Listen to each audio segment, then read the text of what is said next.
All right. Hi. Hello to anyone who could be watching this in the hindsight that is the internet right now. What you're watching is a game that was arranged through the Gauntlet, which is a community on the internet that gets together and plays tabletop role-playing games online. You can find pretty much the nexus for all things Gauntlet at gauntlet-rpg.com. You'll find all sorts of cool stuff there, like blogs, forums. There's also the monthly zine that the Gauntlet puts out, which is called Codex, which usually contains supplements to existing games and original games in itself. There's also a quite wide podcasting network. If I think there's the most recent episode of there's just a podcast called Plus One Forward that does concentrate on Power by the Apocalypse games. And I think the very recent episode came out all about playing PBTA games online and the different ways you can play them, like solo or duet or through play by post, fun discussions all around. And of course, there's also the Hangouts calendar through which this game is arranged. This game is Take My Revolution, by a Sword Queen game by Jamila R. Najadi, who hopefully they're watching from wherever they may be. Um,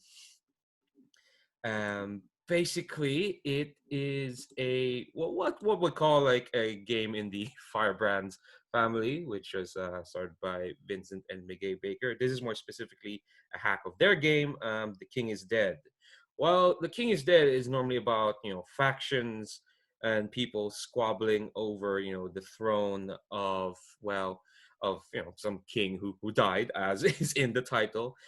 Take My Revolution is a bit more esoteric.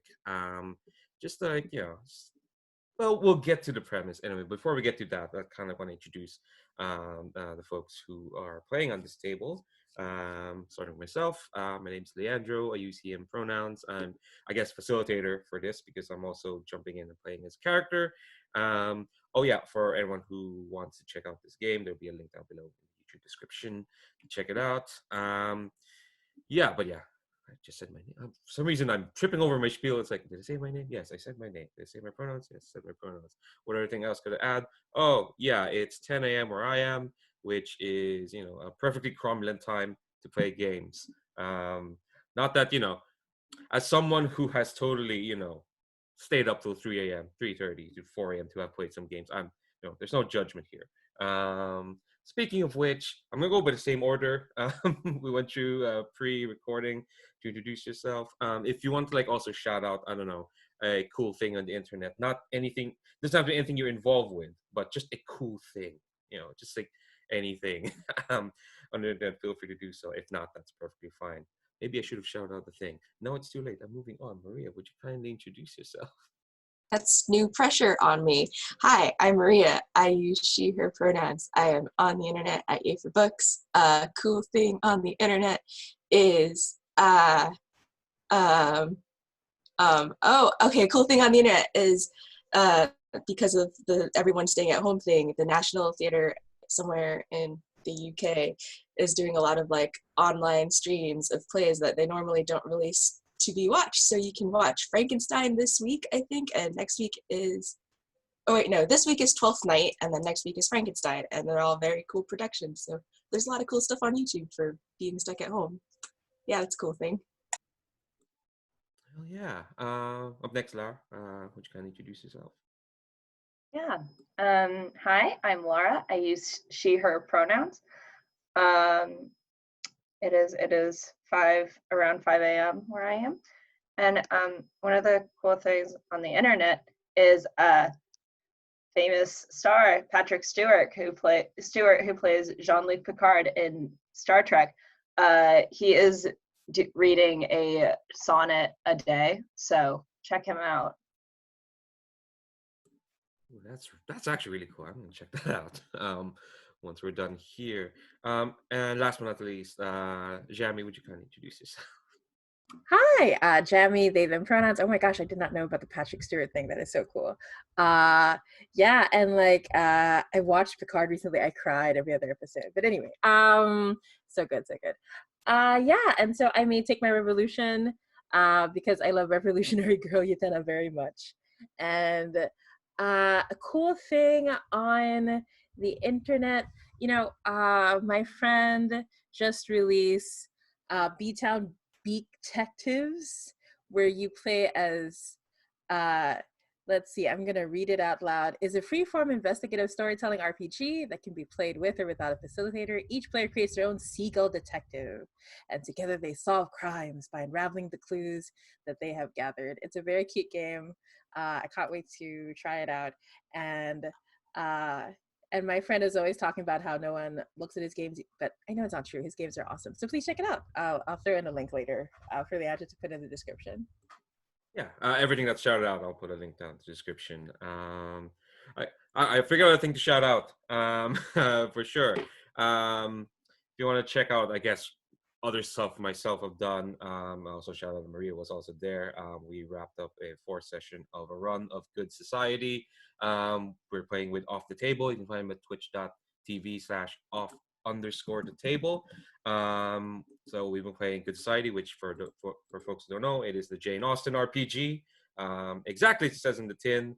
But we have been playing with the expansion Sense, Sensibility, and Swordsmanship, which adds mask identities, rooftop chases, hidden secret identities.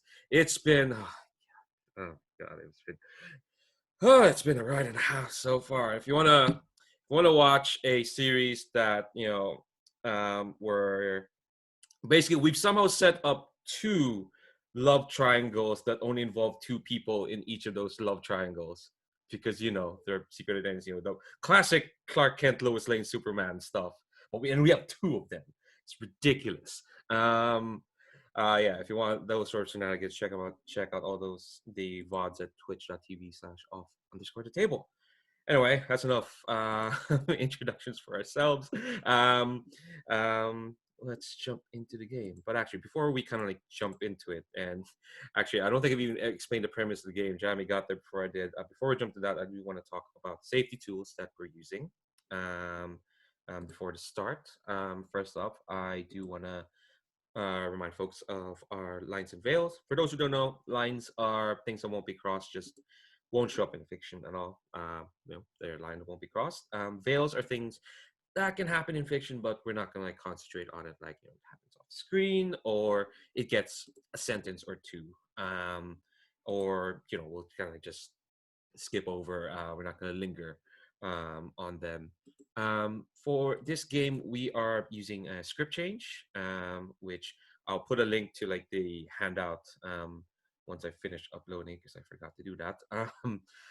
Basically, it is a set of basic commands that lets us kind of like take control of the game if need be for various reasons. The main commands that I want to shout out here are rewind, which is basically when you rewind, when you want to bring it up, you back up to a specific point in the scene and kind of like do the scene over again, avoiding whatever issue that led to the rewind. So it could be like anything, and anyone can call this out. Like, it could be like a name, or like a general tone of the scene, or even like the scene itself, or like if people kind of do something that kind of like, I kind of want to take walk back on that, or if people want to like walk back on something, and respect that. As always, I might ask some questions on what's being rewound, but we'll respect if we rewind the scene.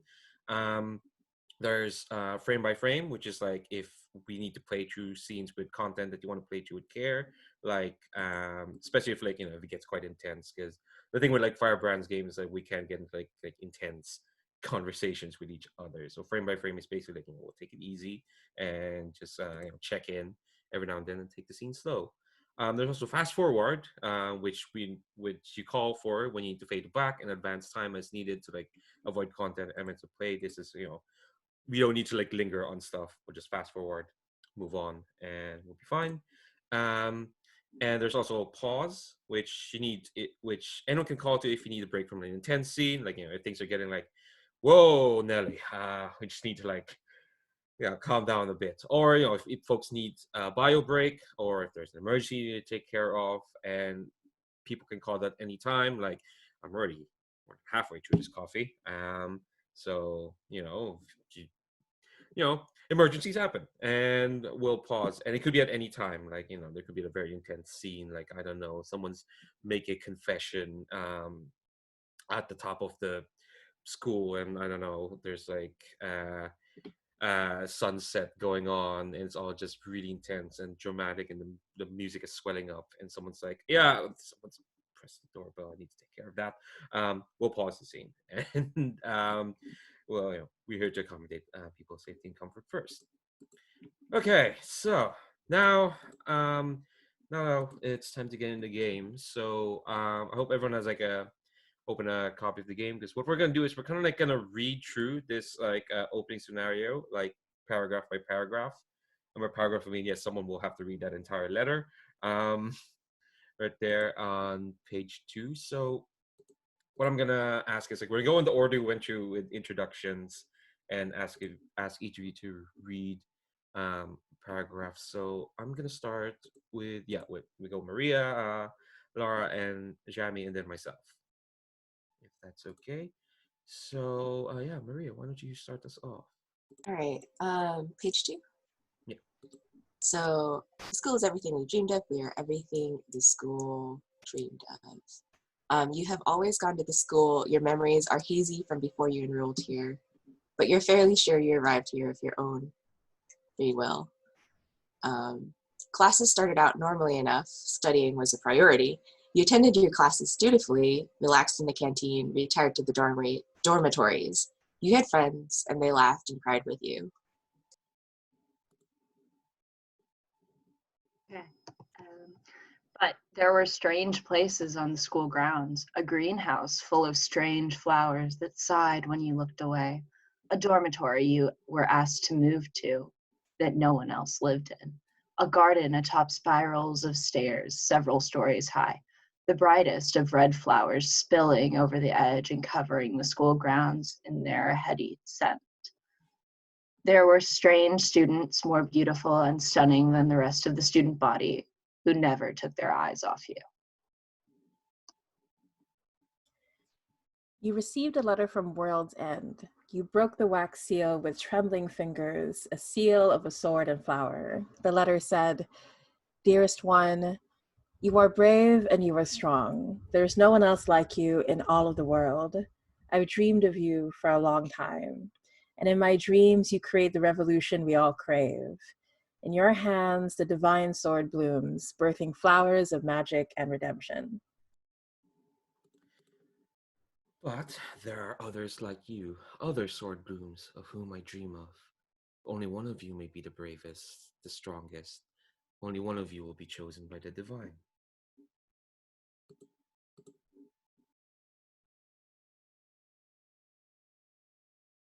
Oops, my turn. I do hope it is you, my beloved. I've waited for you for so long. Did you remember the promise you made to me when we were young? Can I hold you to that promise? I'll be waiting for you in the castle falling from the sky.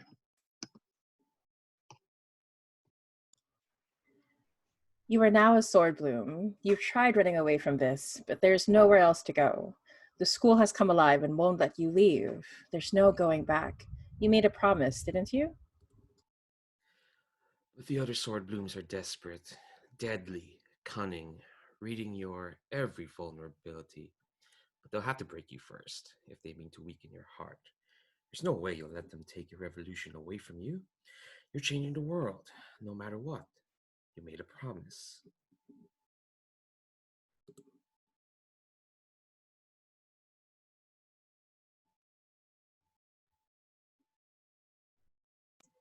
Do we continue on to the next page? Oh yeah, I wasn't sure if like that's a continuation of the. Oh yeah, we continue to the next page. Yes. All right. You may be in over your head, you're high school students, yet you carry yourselves like you're adults, like you know what you're doing. You don't. And what's truly at stake, you don't know what that either. But the promise of revolution is enticing. To gain the power to change the world, to make that one wish that could change everything, anything. To prove you are worthy of the divine sword, you'll have to fight and scheme, allying with your rivals and betraying your friends, falling in love with your enemies, daring, danger, adventure, romance, and find your way to the castle threatening to fall out of the sky. You'll have to break your heart in the process, or allow someone else to break it. You made a promise. Oh, wow, I didn't even know that was there. I didn't notice that there until reading that now. Jesus. Um, this game has twists and turns. Okay, so that's kind of like the general premise of the game. For anyone who's watching this, Take My Revolution is uh, basically, it's based on Revolutionary Girl Utena. We are like these beautiful, daring students of this mysterious school trying to, strengthen your heart and take your revolution. When you do, you'll finally enter the castle, threatening to fall from the sky. You will change the world. Um, so, yeah. And to do that, we're gonna play we're gonna play. This game is basically a series of mini games that we're all going to play through. Um, Actually, as a matter of interest, I do want to ask, like, if folks have played Firebrands as games before, if they've had, well, obviously, like, Jamie would have experience with this, having made this game. Well, not a crazy amount, but What about Lara and Maria? Do you have experience playing games based on Firebrands before? Not that I'm aware of, so I'm not sure. I played Once More Into the Void, and that's it, I think. Okay. So so we'll basically I'll run through basically. This is a bit different because there's cards involved, and we're going to be collecting like a hand of cards throughout this game, and it kind of like determines like who wins, who when we get to end game. Basically, you're trying for face cards as we kind of play through this, including aces and cards of many suits. Jacks and twos are all significant. They'll decide long-term fate of the world once it has changed, and then uh, once we end the game, and this is all kind of like collaborative. We'll kind of like choose when we go into end game. We'll probably go by the 4 hour mark. Obviously, like if folks need to like end the game early because of various reasons, that's perfectly fine as well. But we'll try to play up to at least three and a half to like 4 hours. Um, I will read out the your duties before we kind of go into the character creations, just so like um kind of like how we're expected to play. So play easy, play fair, and always let the other players make their own decisions for themselves. Try to get your character messy entanglements with the others and discover what you believe in. If you don't know which game to choose, Dreams and Revelations is a good choice. It's quick and you can use it to set off the next round of action. Whenever anyone asks a question about your character or about the current situation, answer it. If you don't know the answer, make something up and ask for suggestions if you're stuck. When you don't have to be playing the current game, because usually some of these games are like just one-to-one. Sometimes it might involve more than one person. You can quietly play Dreams and Revelations on your own. Also note that in the Character Keeper, all the games are there in their own separate tabs. It's very nice. Shout outs to Lowell for making this Character Keeper, by the way. He's fab. Um, if you find that you've missed a rule or played the game incorrectly, just try to go along with other players and do what seems most fair. And work out what should have happened later when you aren't playing. There's a point where, it's possible to get your character to become irrelevant during play, but we'll come to that, I think, after we've made characters. And ending play, when you've been once around the table, from then on, any player can end play. Simply choose end game, the sword's choice as your game. Okay, so let's turn to like page 5. It's kind of like where we start character creation. So, as mentioned, you are now a sword bloom. In your heart is a sword that proves your worth. School's not a normal one. You appear and act like a high school student, but isn't what you are either. School is a dream that someone else is dreaming, layered and entangled with your own dreams. You dream of love, hate, fear, desire, disgust, pride, insecurity, courage, betrayal, redemption, all the fun feelings, all the really great feelings. Love the dream of insecurity, But of course, amidst just all light that, stuff, just light stuff. yeah, exactly. But of course, amidst all that, you dream of a revolution. You dream of the world changing forever. When you interact with other characters, your character does not know They are not a simple high school student. They are caught in whatever spell the school has cast on them. Play accordingly and tell your story to support this. But dueling as a sword bloom is a surreal experience. Basically, it's an anime cutaway to a strange, surreal, metaphorical landscape when you duel other sword blooms, because that's how that fiction works. The swords used in these sacred duels are special. They're drawn out from the heart, whole and shining. Your sword is literally made from your will to fight, to win, to change the world. So yeah. Jamie, it was very nice of you to add here. But it's not obvious that there's a lot of dream metaphor stuff going on. Thanks. So, to create characters, first you're gonna choose a faction. There's more details on them on pages 7 to 9, but it's usually like good to like have a spread of at least have one each. Just to read out like the verbs here. The three factions are: there's the student council, the elite, beautiful and powerful. Their power comes from world's end. There's the nobodies, your average everyday students. They hide dark power within their hearts. Um, and there's the mystics. They're caught outside of time, obsessed with magic and science. Now, the nice thing with Firebrand's games, like you don't really need much to make a character. You need to choose a faction, and then choose a name, and then choose 3 attractive qualities from your faction descriptions, which is always very nice. In the character keeper, if you notice underneath notes, actually let me highlight that a bit. Probably should denote this harder, but like if you put a link to a picture, or you just put a picture in the cell there in that big wide screen, like you can put a picture of character there, and yeah. So I'll give you all a minute to look through those factions if you want to shout out like what you're thinking of going for. Um, yeah, faction description start at page 7. So we'll have a look through that in the next couple of minutes.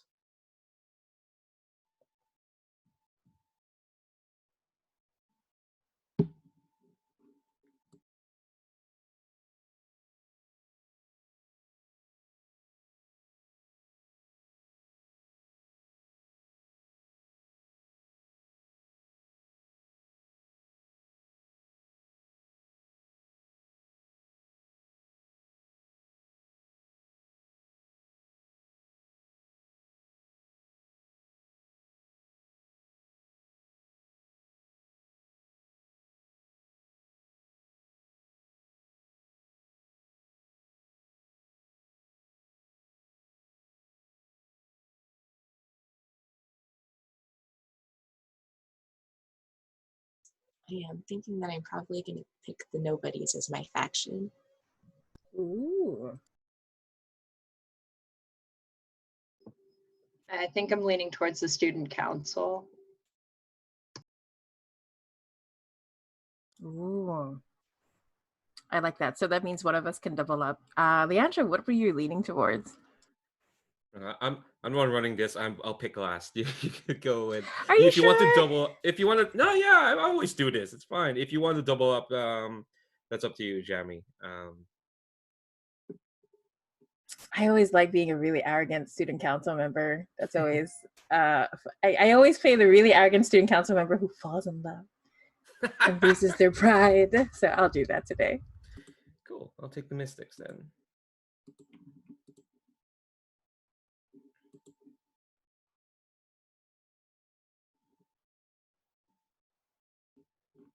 Okay, so like each faction also has like kind of like a special thing. It's in the like the last bullet point. So like for the student council, you wear a version of the school uniform that's somewhere between military and romantic. Great description there. And each student council has a specific color associated with them. For the nobodies, it's you have a specific area of the school that serves as a sanctuary. Yeah, you wear the school uniform same as everyone else, but perhaps you want the braver nobodies. Basically the anime protagonist nobody, the one who has a special jacket. And for the mystics, expert at crafting a specific object of magic.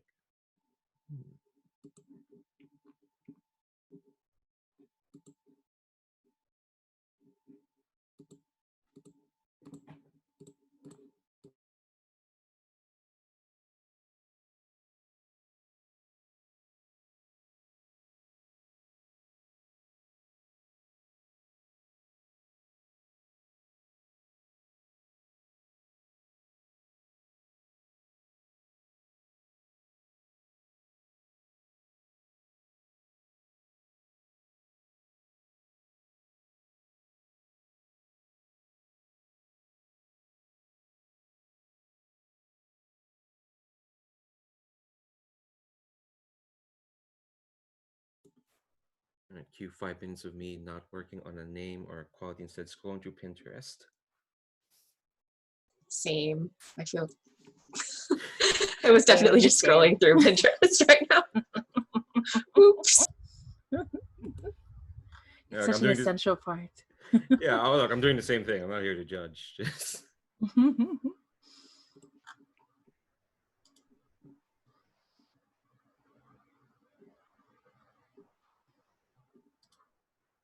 Yeah, like when I facilitate cut to the feelings last time, I put up a Pinterest board in advance for people. Just because, like, I know, like when I play with Sherry, for example, Sherry, she will not take her break. She'll sit down and work on the Pinterest board for like like the whole break.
So, Lara, this is a really important question since we're both student council members. What color are you choosing for your character?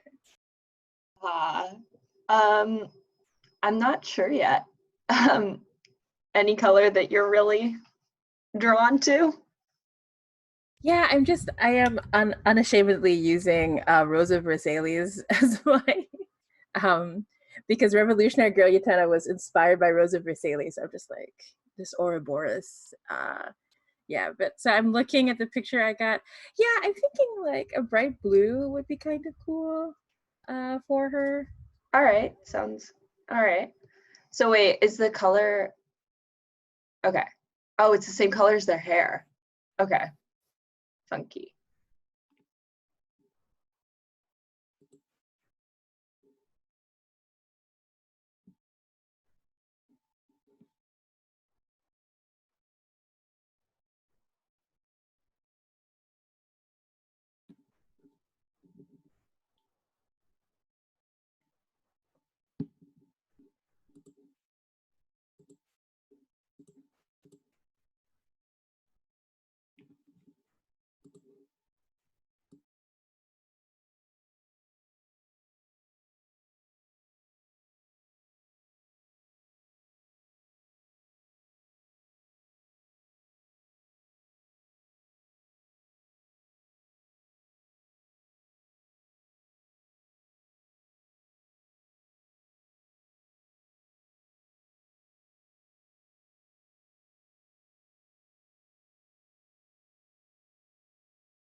Is it okay if I obsessively shuffle the deck first and then draw 3 cards just because No worries.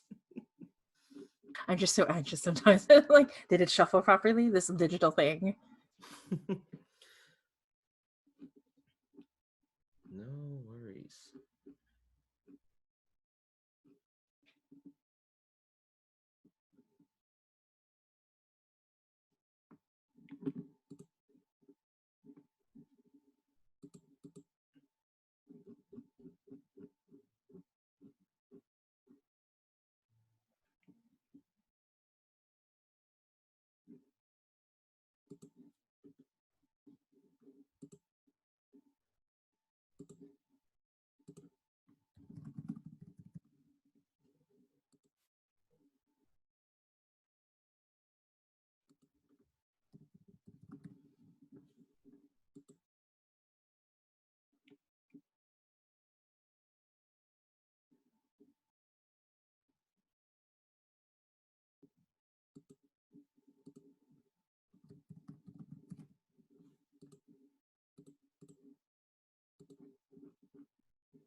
Okay, I'm gonna give it a few more minutes and then we'll kind of introduce characters. And I'm only saying a few minutes because I'm still scrolling through Pinterest. So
okay, looks like folks are pretty much. I'll give you all a minute or two to like finish up looks. 'Cause I just realized I just saw mine. It's like, oh wait, I haven't done that as well.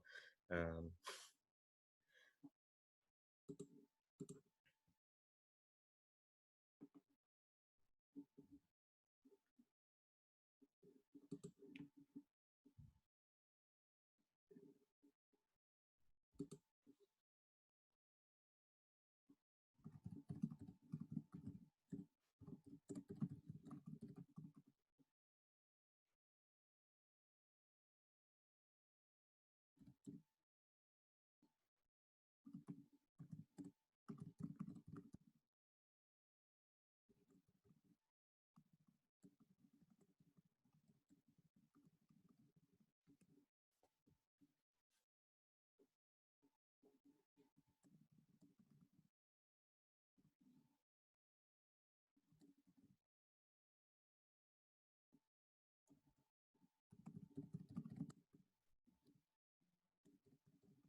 Okay.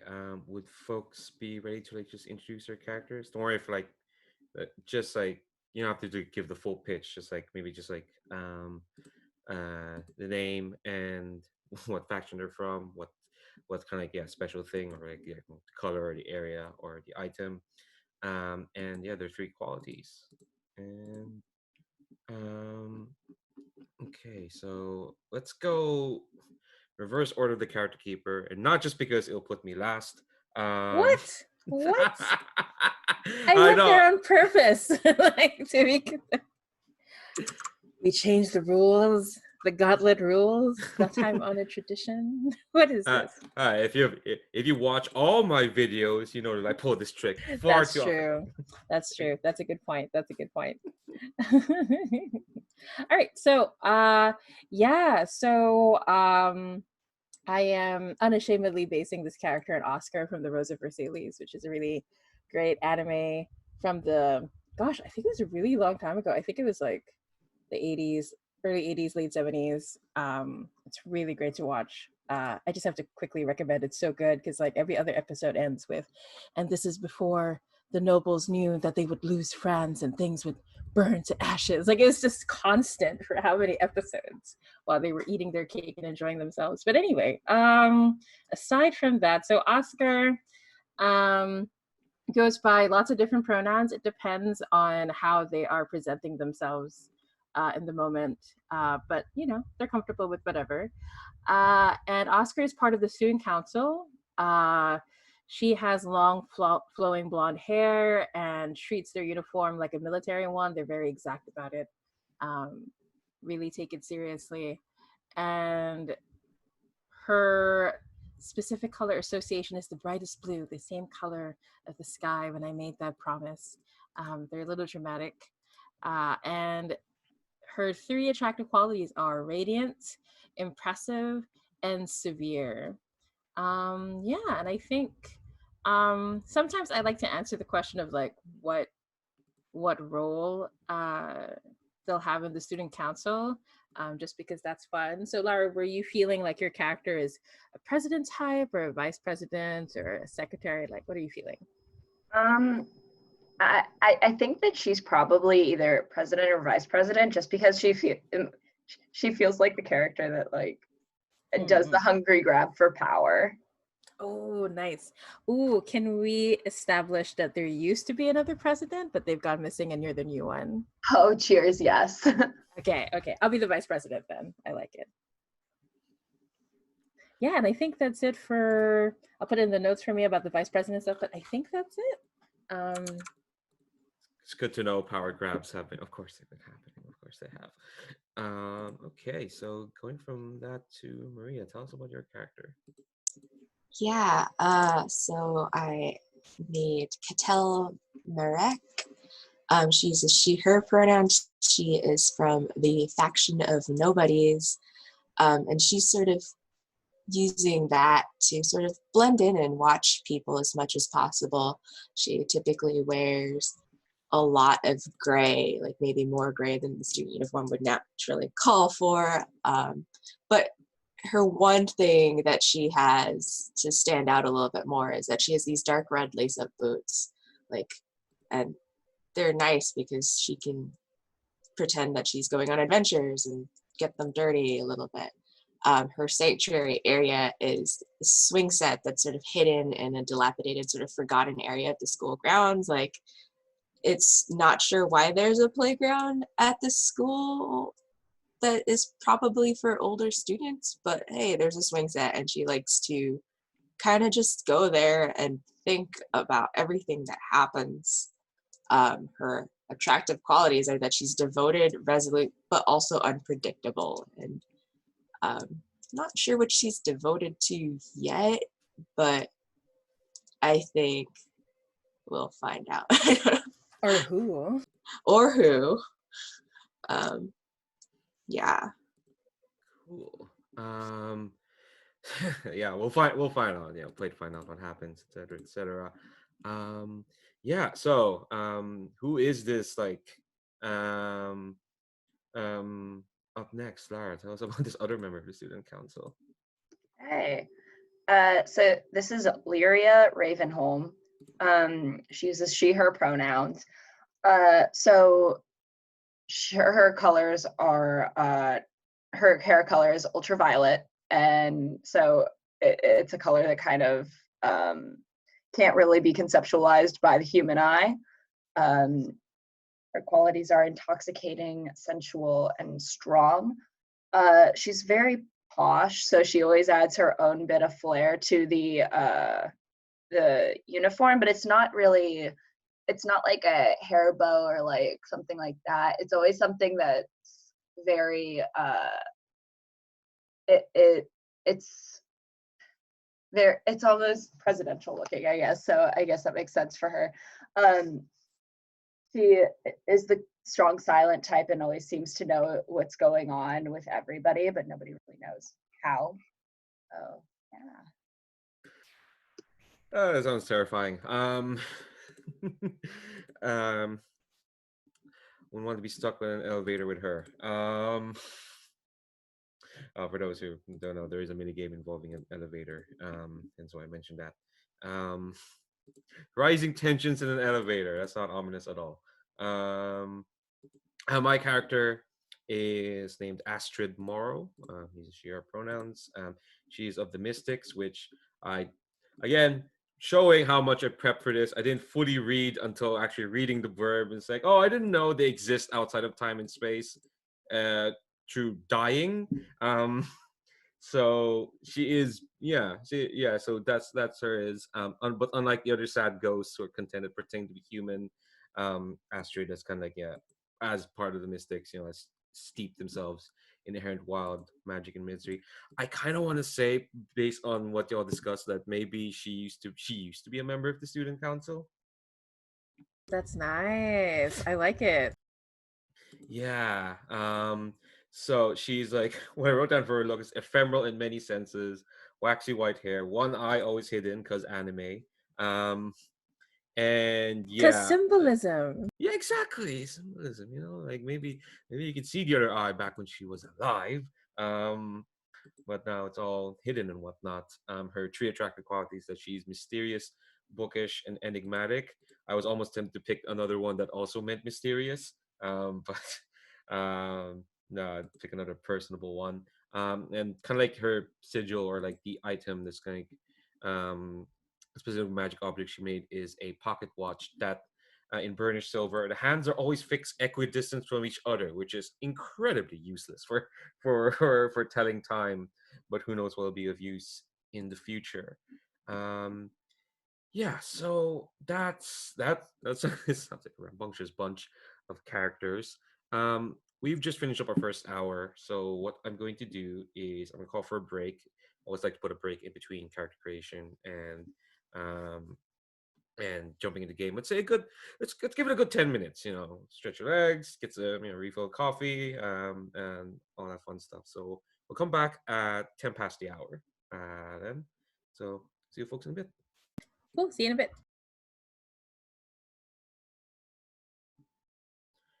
Okay, welcome back to anyone who's watching this. Although I don't know why I say welcome back. Like, if you watch this video, we would have got on break and then got back on with nary a gap in between. So, I guess hi again. We're back from our break, so we're gonna jump into play. So, first thing I'll ask is, and Jeremy is ahead of us because again they made this game. Everyone's gonna draw 3 cards. Ooh, just a note that we should do it one by one because the website freaks out if everyone tries to draw. Like I watched Lowell's playthrough. So if we just announce who's gonna draw and then take turns, that's fine. Okay, I've already drawn during the break. So if I ask Maria if you want to draw next. So if you go to the playing cards. Yes, the link is in the. All right. And then I just drag it to like that bottom part. Yes. I think. Cool. Yes, Place where it's secret. All right. Yes, we hide our secrets from each other. Have these cards been shuffled? Oh yeah, no, I made sure of that. Yeah. Okay. Okay, just wondering. Oh no, 'Cause- really? Oh gosh. That's a Stuff. good point. I quadruple shuffled before I drew, and I still got all of the same suit, which is weird. I don't know. I don't know if I'm just mistrusting the digital cards or. It happens. They Okay. should go play poker or something. um, cool. I see, Larry. I saw you draw your own as well. All right. Cool. So, I'm clicking Windows. Where am I? Okay. Cool. So to start, we're gonna take turns around the table to decide who goes first. Everyone reveals their highest card, and the player with the highest card goes first. Aces are always high in case of a tie for purpose of taking the first turn. Hearts are higher than diamonds, are higher than clubs, are higher than spades.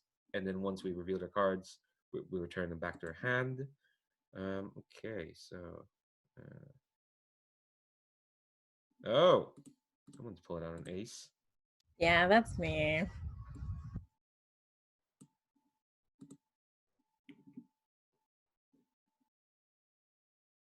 Okay.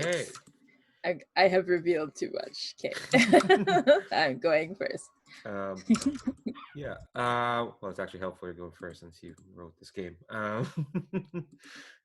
So on your turn, and I think we're gonna follow the order of the character keeper. So we're gonna go from Jamie to myself to Lara, and then to Maria, just of choosing games.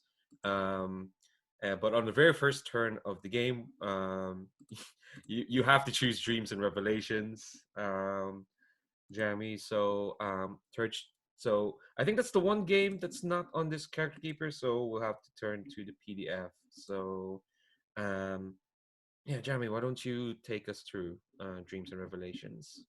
Yeah, so this is really interesting because when I saw Lowell played it, it's very different from how I do it. And I noticed everyone plays this game very differently from like playthrough to playthrough, even though there's usually a game like this in every Firebrand hack, though I didn't include it in Once More Into the Void. So, but yeah, it's strange. Anyway, I will read through it. So the setup for Dreams and Revelations is we play by ourselves, we play quietly, use the section for your faction. When you're not asked to participate in another game for this round, play this game, conducting dreams and revelations. So choose what you're doing and then choose what's happened, and then choose freely. Ending dreams and revelations. Because of these events, there's something about you, some detail of your mood, your actions, your appearance that everyone else might notice. Decide what the detail is. The next game you play, when the game asks, what do you notice about each other? Say it.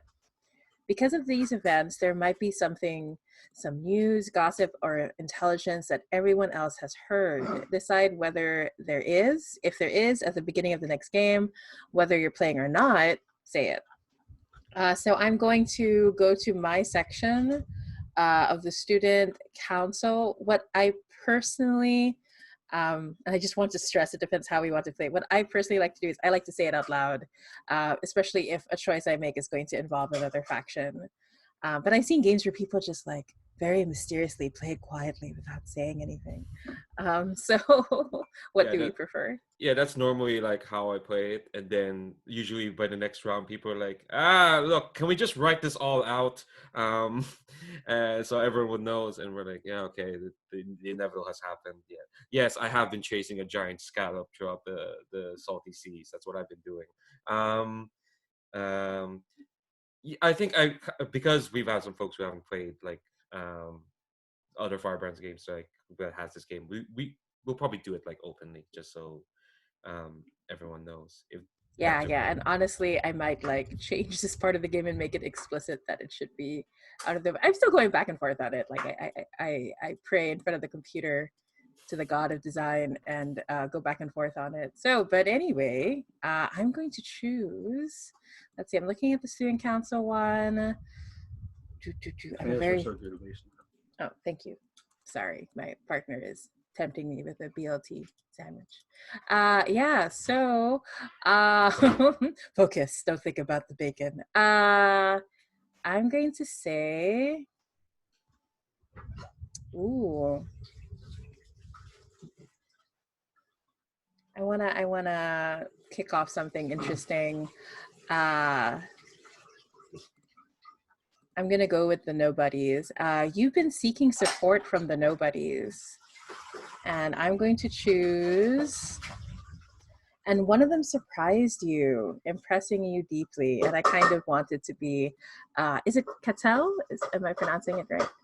Right. So, what do you feel happened? Like how? Because like I think my character is someone who would be impressed with like strength or doing the right thing or resilience, something along those lines, like very princely qualities.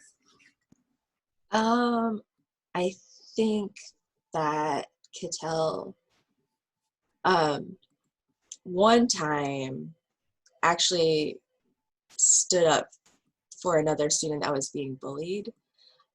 Like she doesn't fade out of the shadows very often, but like maybe there was another nobody that was getting it worse, and Kittel like stood up to another student council member. Yeah, I'm thinking this is someone from the student council I don't talk to very often. I don't like him very much. He really is a bully, but um, I think I was impressed because I felt like I couldn't do anything about it, even though I am a member of the student council, but this nobody did something. So I think I'm going to have to look into these other nobodies, gain more support. Uh, it seems I have underestimated you. Yeah, so that's me for my turn. Yeah, do we want to go in character keeper order just to keep it in the same vein? Um, yeah, let's do that just so I can. There's a bit of order. Um, okay. I say that, and I realize that's my turn. Yeah, Of course. Also, I've only just played Realize. This is the third Jammy game I played where I'm involved with ghosts or am a ghost. I This know, I know. this one was by accident. I didn't fully read. I thought you were gonna pick this one on purpose. That's fine. This is by accident. Um, I think Astrid has been training to duel with Sword and Heart. Um, and it's more in the sense that I'm imagining like the way she does this, at least, is like because she kind of exists outside of space and time. She kind of feels that the school is her practice ground, so to speak. So when we get see like this montage of her doing this, um, every time she makes like a thrust or a parry, or and I just realized someone here has actually done fencing, so someone can correct me on these terms. Um, yeah, every time we do that, we get a cut of her being at a classroom, and then thrust her in the hallway, and then swish. That's not a term. Um, um, she's suddenly like in this like garden, and I think while that's happening, she's dreaming of the castle threatening to fall from the sky. um and I think we get like this moment, and since this game is based on Revolutionary Girl Utano, we can like play with ridiculous images. I think when there's a moment where like she thrusts forward, and whenever she's doing this, it's not the most serious like movements, like it's just practice. um I think there's a moment where like when it cuts, um she sees, at least how she sees the castle, and I think it is like a perfect mirror image of the school, but kind of like upside down. You know how like when you see those images of like a something going into the water, and it's like the two mirror images kind of collapsing each other. But I think kind of like the pocket watch she has, there's like this entire replica of the school, and there's like probably this like big spire, like the highest point of it is the two highest points are kind of on top of each other. And I think she looks up, and there's a moment where she thinks she sees herself looking up at her. Um and actually, no, she sees someone in what looks like her uniform, the red scarf and this muted like actually no, still wearing the red scarf, but I think she sees herself in colors that and denote her as a member of the student council. I think this color is like the actually let me see what colors everyone has. I nearly said blue and I realized no, Oscar does blue. Um and ooh, a beyond violet. That's amazing.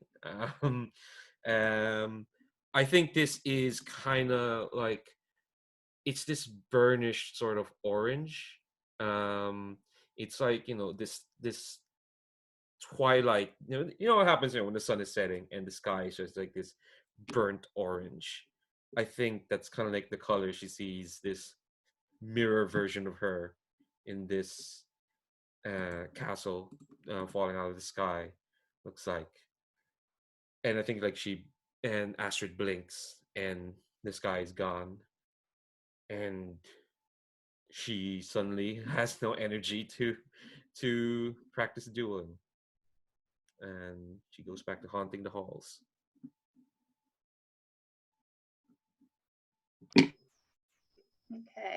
we're going in order of the character keeper? Cool. Okay, so I think that Leeria has been meeting in secret with the members of the student council. And it's been a day after school. Like, this is one of the necessities of being in student council. Let's see. She did not call this meeting. This is more just like a standing thing that happens where the members of student council go and then they just kind of gossip in their with their little glasses of champagne because they feel like they're all upper class and such. And they have proved to be bickering, short-sighted, stupid, and jealous. So Leeria is very bored with this. She's kind of just like got her feet up on the table, swirling a glass of something that she's drinking. She doesn't really drink the stuff that they bring. She brings her own stuff because what they bring she considers cheap. And so, yeah, she's coming to the conclusion that these people are idiots. But that means that they are very easily manipulated, I think.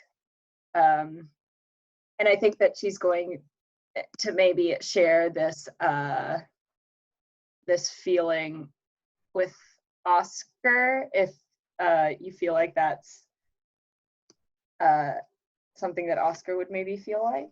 I don't know. Oh, yeah, absolutely. I think the whole time this was happening, Oscar was just like sitting very still, not drinking at all, and just going, and when you bring it up, Oscar appreciates the insight. And I think Oscar would say something along the lines of, well, I'm sure that you can find a way for them to be of use to you, and I will be there to help you when the time comes.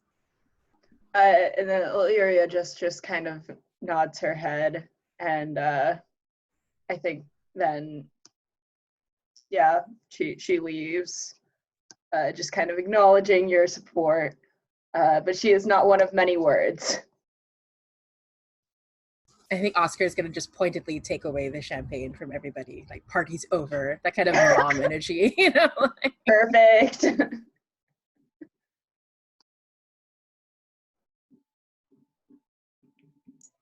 Okay.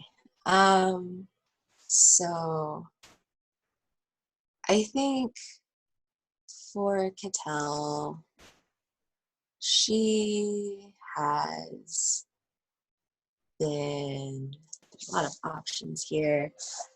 I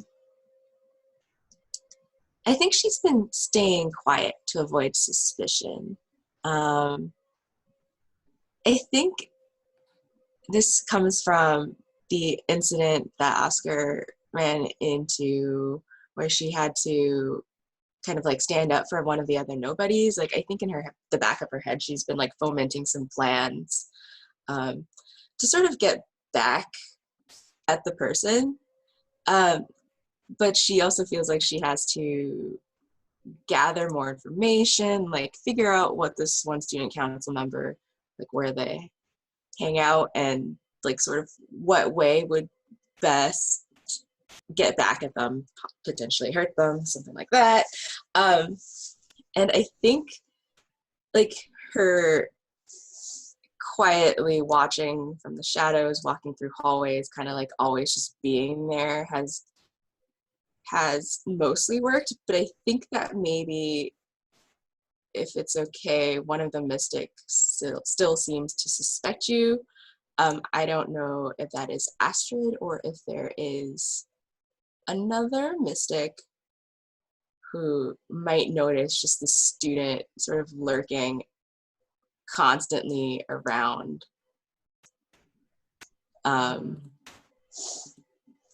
Could be, yeah, probably another mystic. Although, like, Mhm. yeah, I think, just to like try to tie in everyone, I think, yeah, it probably will be Astrid. I get the feeling like the mystics, they're kind of like islands onto themselves. I don't think they really hang out with each other. Um, um, and it's kind of hard to mark out what a mystic is. It's probably easier for nobody's with, they're above suspicion.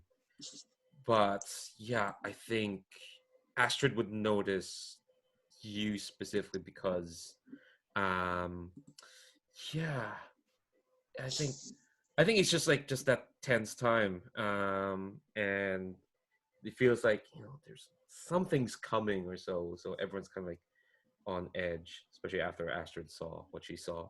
Um, and yeah, was there anything specific that you were doing before you were staying quiet?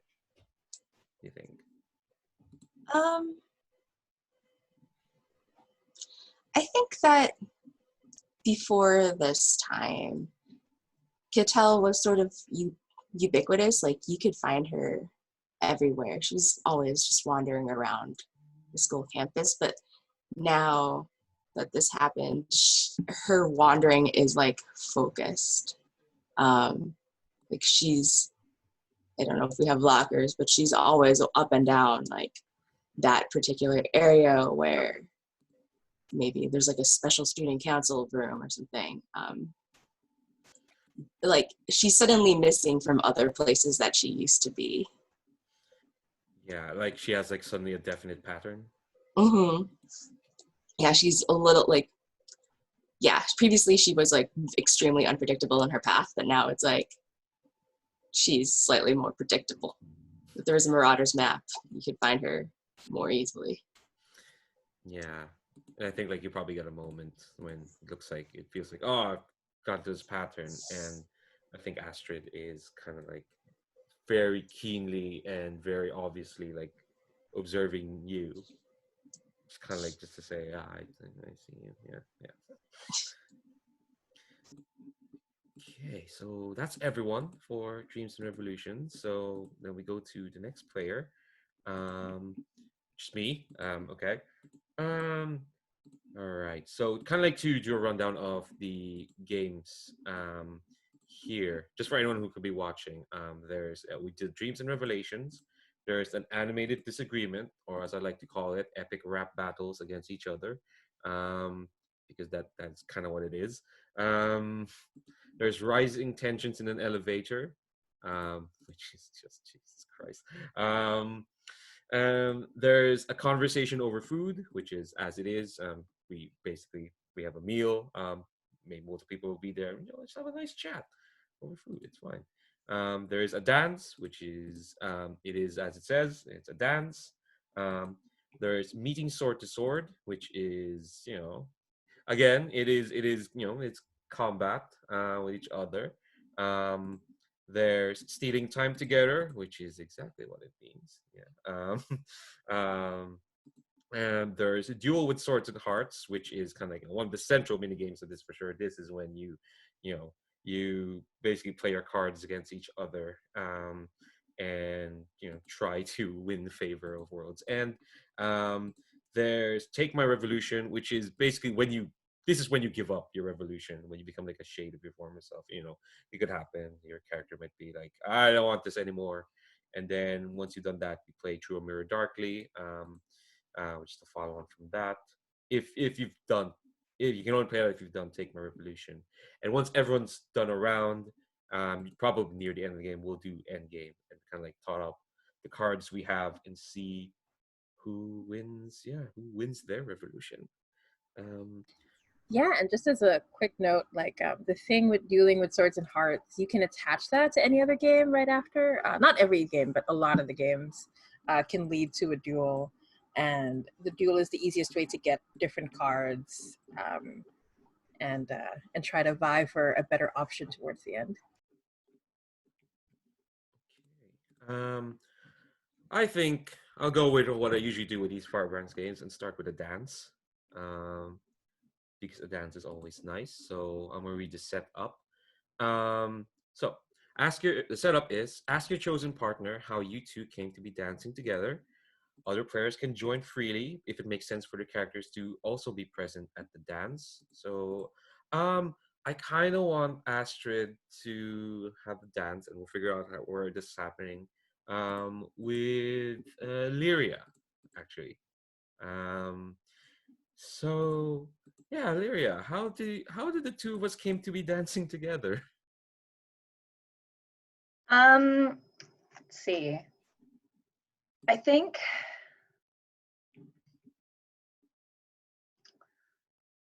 maybe I think maybe Leeria probably approaches you. I imagine this is probably like a school function, a school dance, because that would make sense why Leeria is there.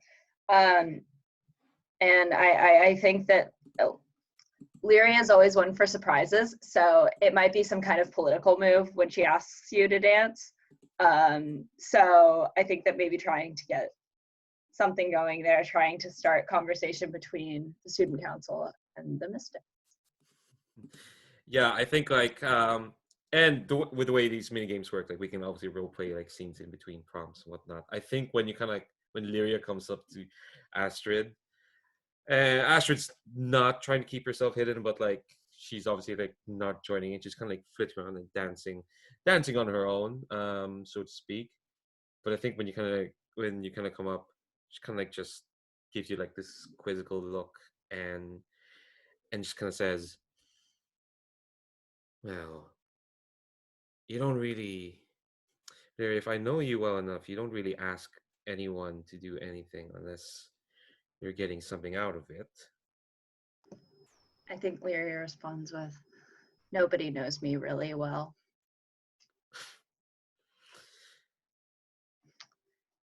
And I think like Astrid kind of like gives you like this playful kind of smile and says, "Well, why don't we try and change that?" And accepts your offer.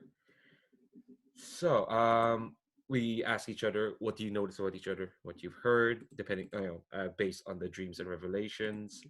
So, yeah, what does Astrid notice of Lyria? Um, I think that Leeria is probably she seems not in the present, like she's kind of in her own world, like she's like really contemplating something, like really trying to figure something out, and she's always like glancing around her. Okay. And I think what Lyria would notice about Astrid is that um, her um, I think in contrast to Lyria being distracted, Astrid almost looks like quite focused. Um, it's like almost she's almost like jockeying to lead, I suppose, in the dance. Okay, if Astrid's distracted, if Lyria's distracted, then Astrid will lead. Okay. Okay, and I'm sorry, let me double check something. So many games. Um, is there any? Do you think there's anything Astrid would have heard about Lyria, depending on the dreams and revelations? Because that's also one of the questions asked. What have you heard about each other? Oh, okay. Yeah, I think that not a lot is known about Lyria, but there's lots of rumors. Rumors that like that she killed the former president, or like made her disappear, and that maybe that her parents have not been seen for a very long time, a mysteriously long time as well. Yeah. I don't think you've heard anything about Astrid. Okay. In contrast. Okay, so conducting let me just go through where am I? Oh, conducting a dance. So and other players can join in if you think either Katell or Oscar are at this school function. Which I'm imagining in this school looks amazing. Just like there's like ridiculous large ballroom sort of place, or this auditorium that somehow looks like a ballroom in this moment. Um, but yeah, other players can like. Oh, go ahead. Yeah, I think if it's a school function, then Oscar would have to be there out of a sense of duty. But what about Katell, our mysterious nobody?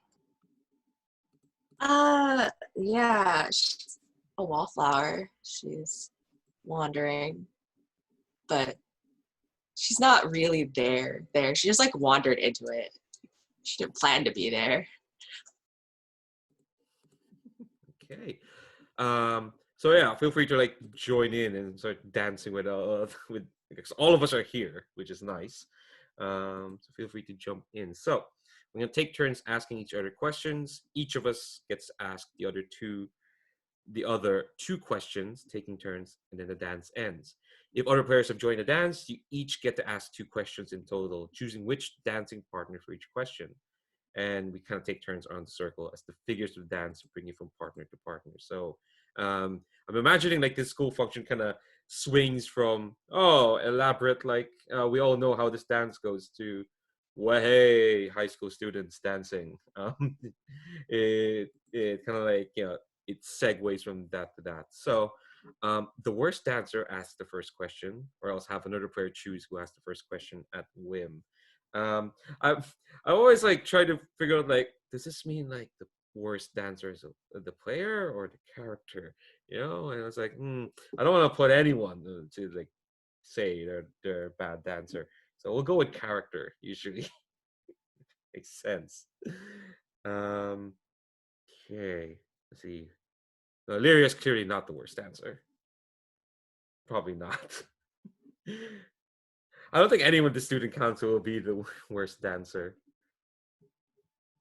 We're too well trained. Yeah, classically ballroom trained. Yeah. And we kind of established Astrid as being a former member.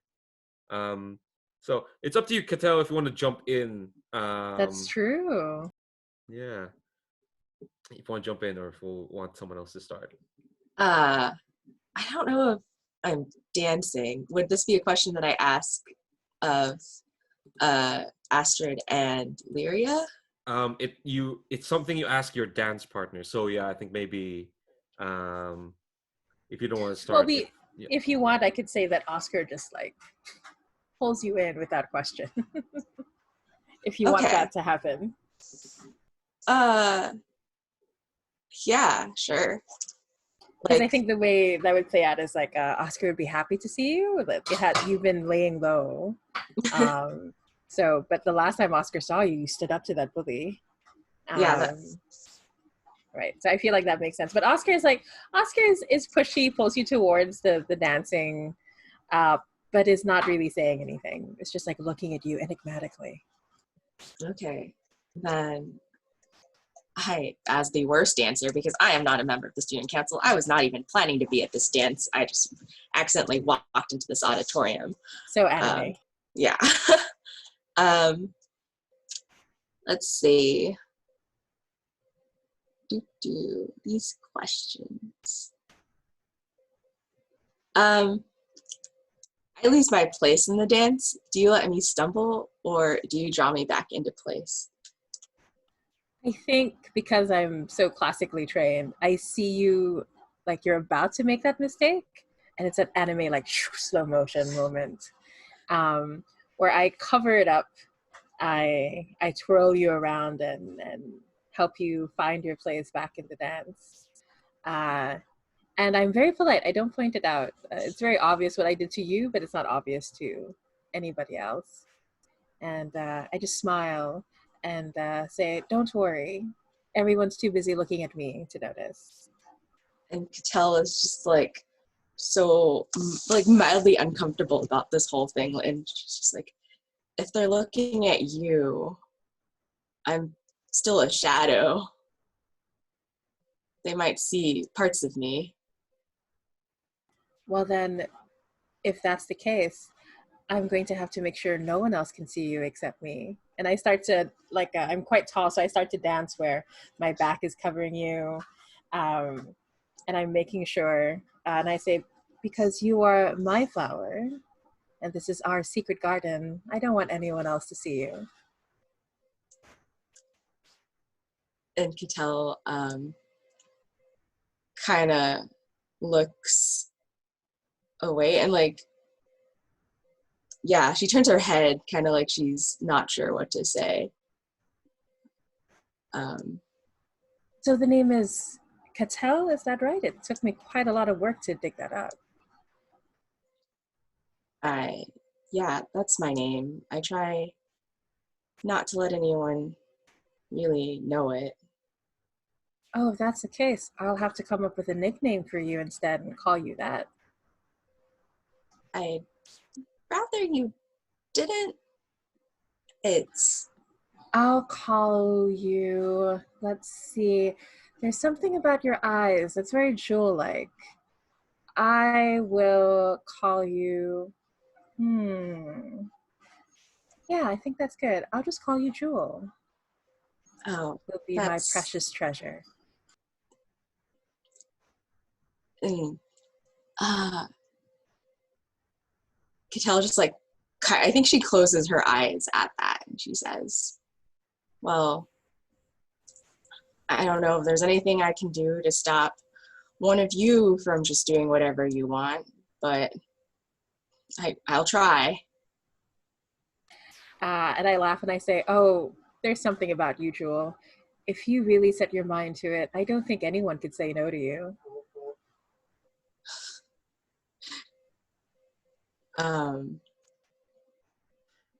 And I think you see like Katell's shoulders have been like up, kind of like really tense, and she just like, I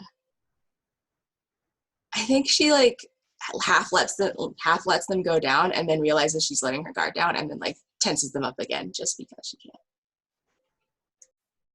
I think when that happens, Oscar senses it and says, but I wouldn't want to overstay my welcome. But just know, little Jewel, if you need anything of the student council, I'm not as powerful as some of the others, but I will try to help you. That's nice to know. Actually, I don't know if a dance is really the best place to talk about this, but yeah. You're right. You should meet in my private quarters. And I hand you my address. It's in a really ridiculously posh part of the school. And come by anytime. Maybe I'll find you in the hallway somewhere. Fair enough, little Jewel. And I let you go and I go back to the dance floor. God. I think we'll cut away from there to the other two dancers. I think, yeah, I think because the two of us are like, one's a former student council member, the other is like still there. I think our ballroom training is paying off. It looks sophisticated. I'm asking the question because like I feel like probably Astrid's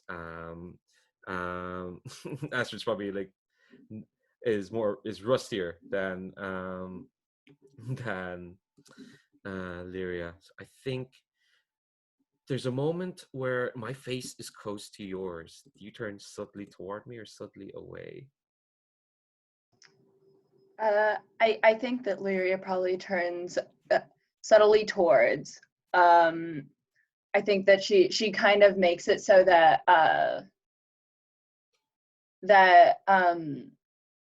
like her neck is closer to your face now. And she does this very purposefully. She's very purposeful in everything she does. And you can decide whether or not Astrid is aware of that or not.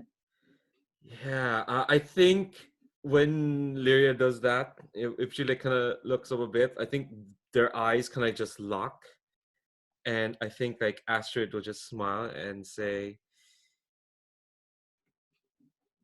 I think she says, "What is it that you want, Leeria?" I want everything.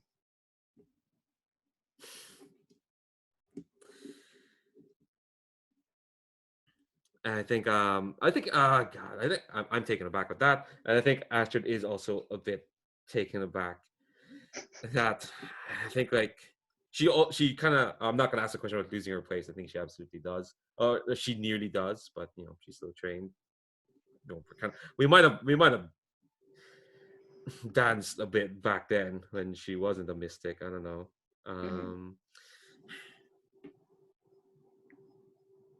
And when you realize you can't have everything, what will you do then? I always get my way in the end. You should know that. I think like Astrid's smile fades a bit, and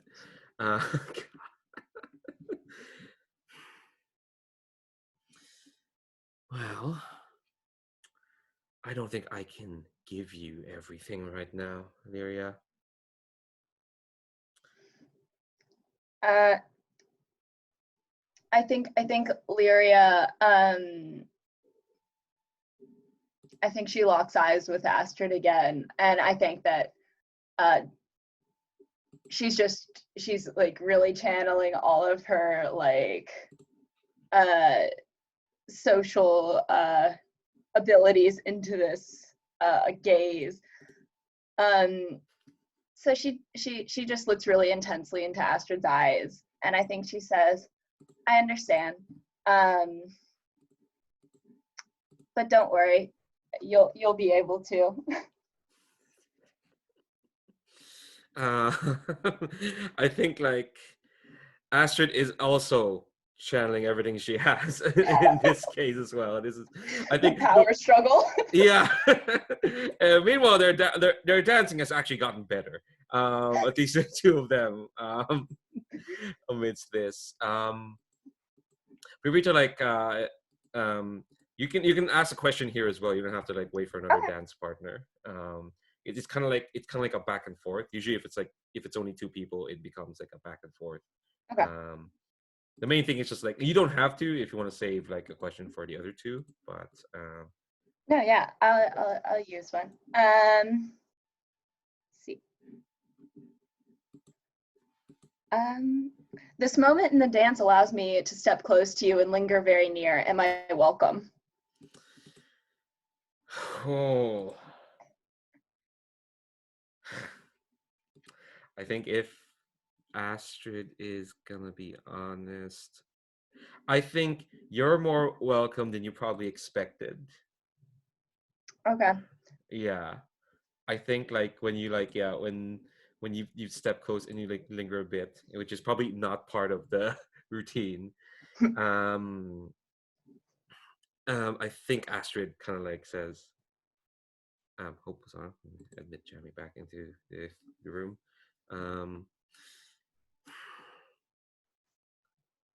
I've missed how certain you are about everything, Leeria. And then I think that Leeria now ends up taking the lead. And she wraps her arm around Astrid's waist, and I think she says, "I know, I've missed you too."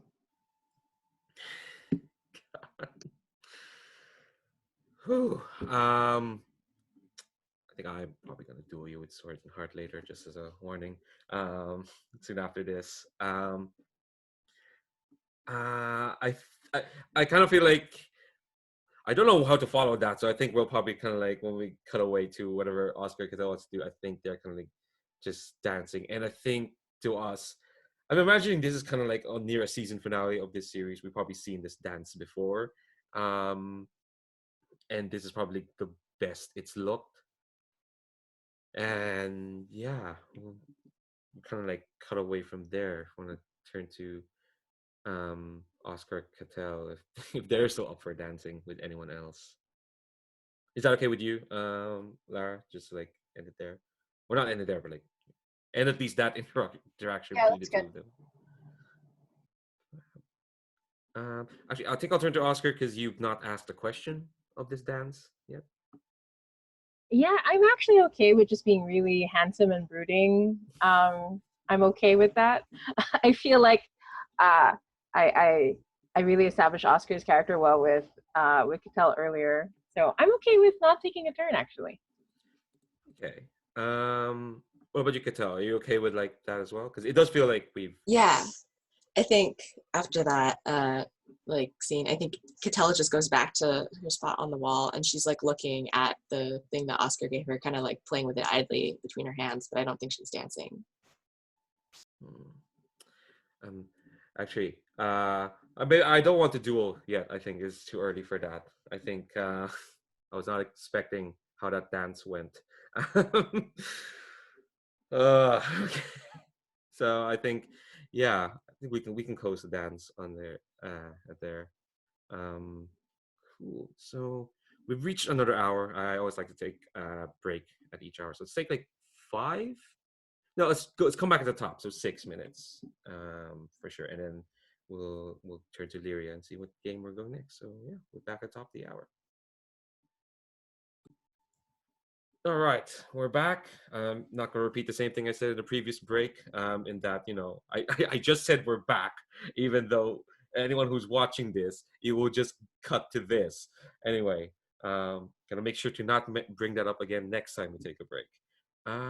Okay, so I guess we'll turn to Leeria. What game? What mini game? Do you think you want to play?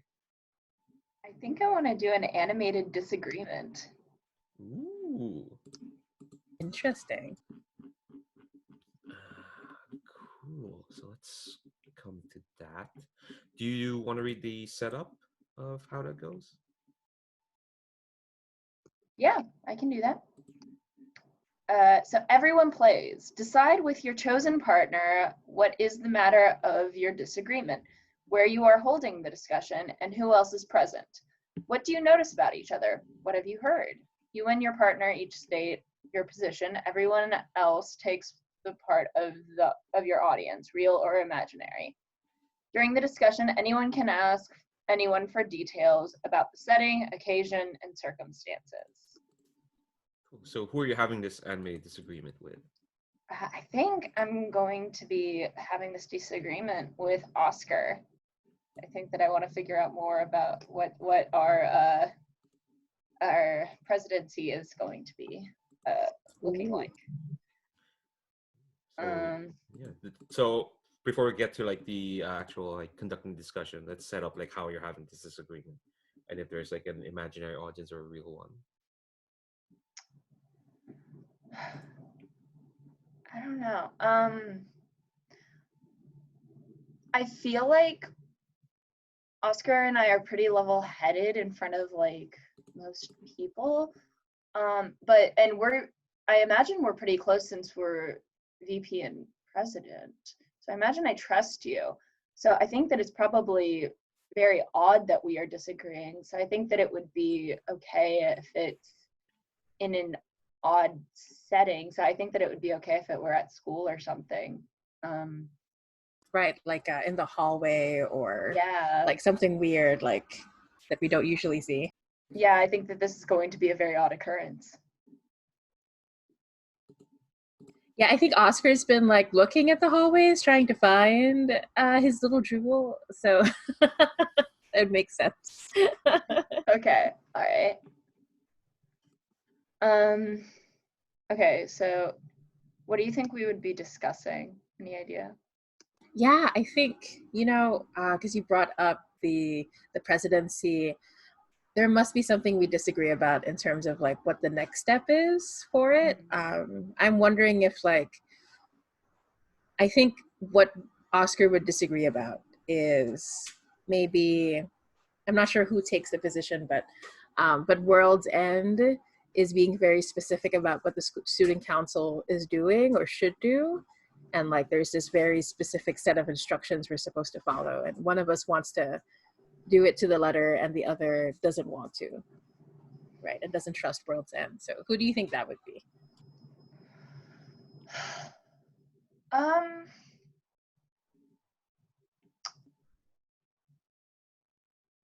I think that Leeria is probably going to, at least for the moment, be sticking to the letter.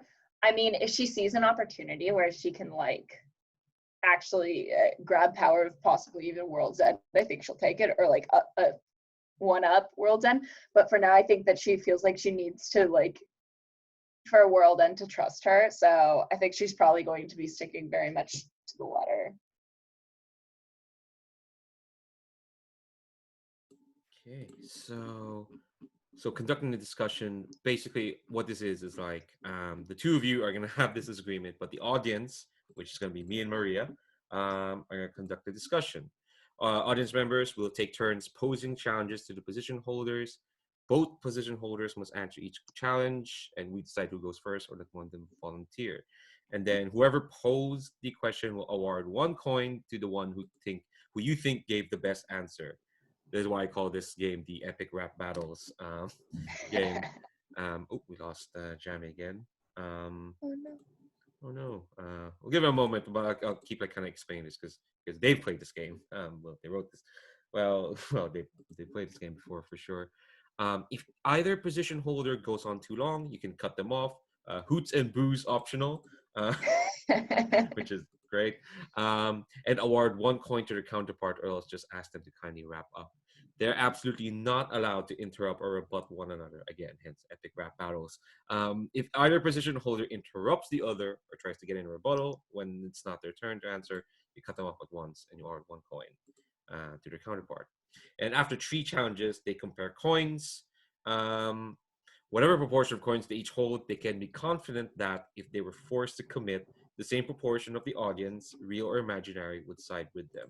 So, Maria, we're not exactly playing like specific characters, although we can like obviously narrate from their perspective how we see this disagreement, shaking down. Um, but yeah, we'll play it by ear. But yeah, we'll give Jamie like a couple moments there. We get to be the Shakespearean chorus, Yeah, we are basically yes, the Shakespearean chorus. It's like or great chorus, I guess, either. yeah.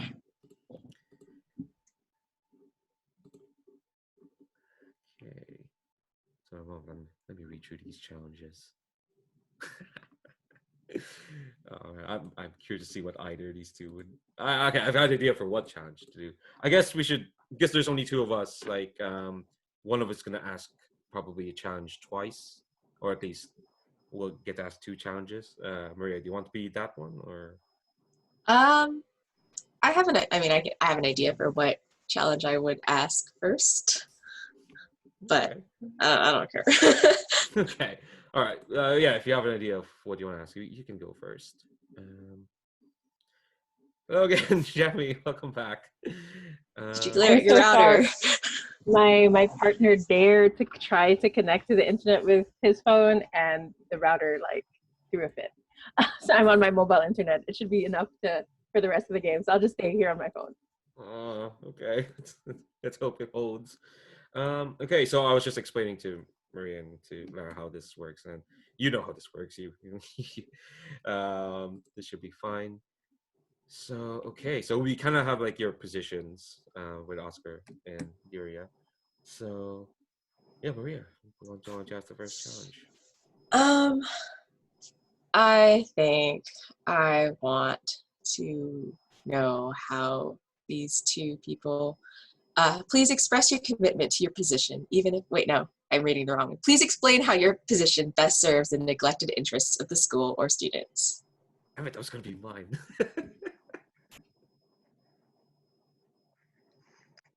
Who goes first? I get to pick, right? Yeah.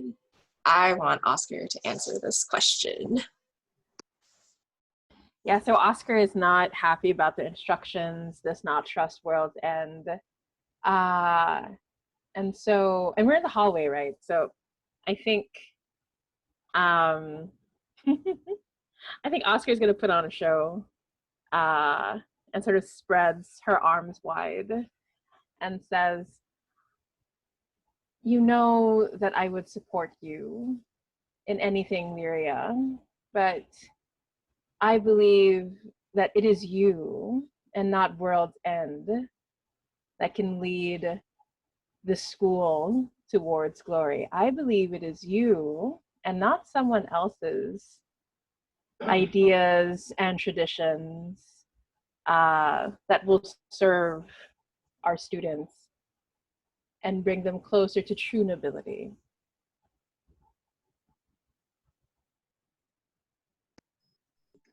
Yeah, okay. So I think Leeria responds with Oscar. And I think she kind of brings herself up to a full height, like chin up and everything. You know that World End for the moment is me. I think that Leeria takes a step towards Oscar. You know that my rule and World End maintains structure and order in this place. You know that our positions bring hope. My new role as president brings a new reign to the student body, a new sense of order, a new way of doing things. And right now, World End is making that possible.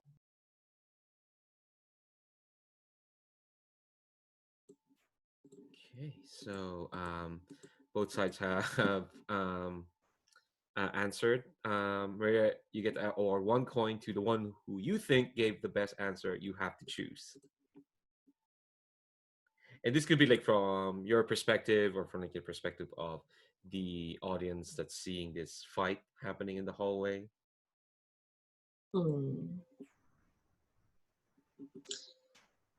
I think that the way that Leeria kind of, in a very royal manner, argued her position, sort of maybe won over some of the students in the hallway. So I am going to give Leeria that coin.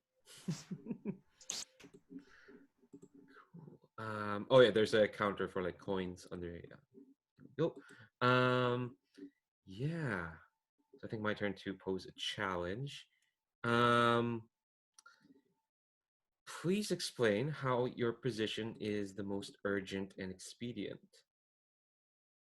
Like, you know, why do we have to commit to your position? Because, we need to right now.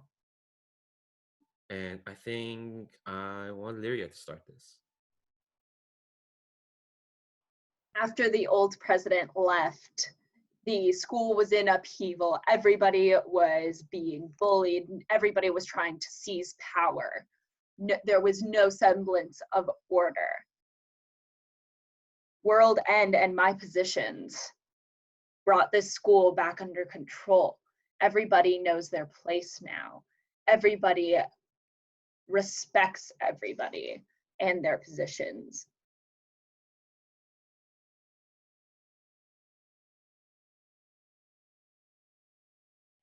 And I think in response, Oscar will sigh and say, but is respect and is knowing our place, is this what it means to be young? Is this what it means to have our hearts grow stronger? And Oscar is going to leap up and balance on top of the lockers and make a show to the rest of the students and say, wouldn't you say that your hearts yearn for something else? Don't your hearts yearn for passion? Haven't you waited for too long? Haven't you followed too many rules? I tell you now that if we allow Leeria to truly be herself, to be her most passionate, true self, then it will bring all of us something that we truly crave more than anything, the truest revolution. Ooh. The jumping up the lockers. It's a neat trick. I think the students are kind of like bowled over by that because they I think yeah, there's something romantic about kind of like what Oscar said. So I'll give them the coin. We'll come back to you, Maria. What's the last challenge?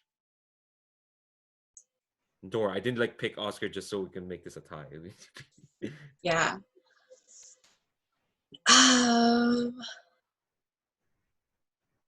I want each person to make a personal attack on their counterpart.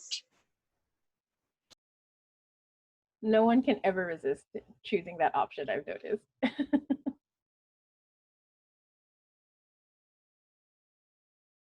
Oh, and since Oscar had the final word last time, I think Leeria gets to go. Okay. I think I'm looking up at Oscar on the lockers, and I kind of just shake my head and I say, "Get down from there, you fool. You've always let your emotions get the better of you. You know that this passion that you speak of, it tears a person from the inside out. You know what you've seen what this kind of passion has done to me. I was able to build myself back up from it because I was strong. Not everyone can do that. It's better for everybody if they just keep themselves together." And then she maybe like puts a hand on Oscar and says, "You know that I'm right. You know deep down that not everybody would be able to come back from what I have."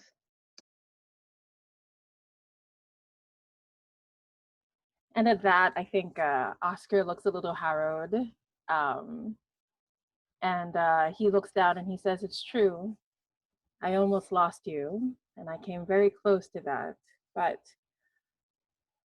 oh, Leeria," and he places both his hands near your cheeks and says, "You are so beautiful. I don't think there's anyone in this whole school as beautiful as you.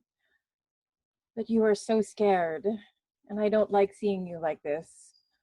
You're strong, but it is your fear that gives you strength. And I am very sad about that, and it breaks my heart, truly."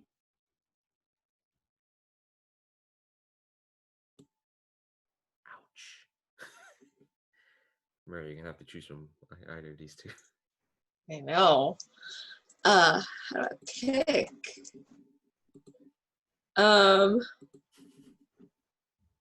For causing pain, I think that coin will go to Oscar. Thank you very kindly. I meant every bit of it.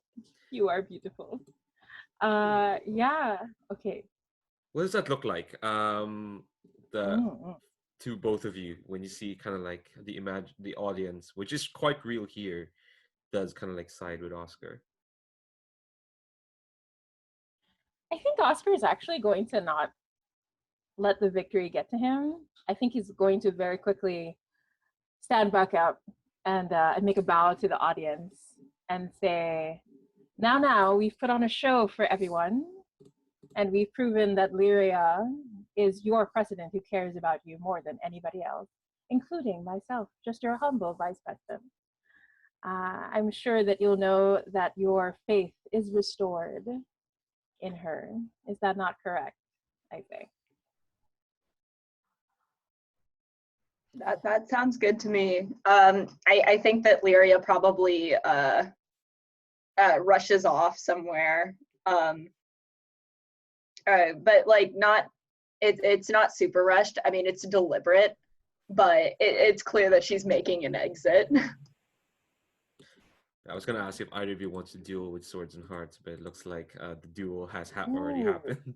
But I kind of want to though, only because Oscar's coming from, I want to see that true strength in you again, Leeria. Like I think Oscar wants to push Leeria into moving past that fear, into becoming strong enough to take the power from World's End, and Oscar is willing to go into a duel for it. okay, so how this works is like basically this is still the same turn, but we are gonna go into a duel with swords and hearts. So I'm gonna scroll down to where that is. Here we go. So, so Oscar, you're the one challenging Leeria, right? Oh, sorry, I have less cams in place. I can't see everybody's reaction at the same time. But are you okay with us going to Duels and Hearts, or would you rather save that for later, Lara? That sounds good to me. Okay, cool. Just wanted to check and make sure, because I can only see one person at a time on my phone. So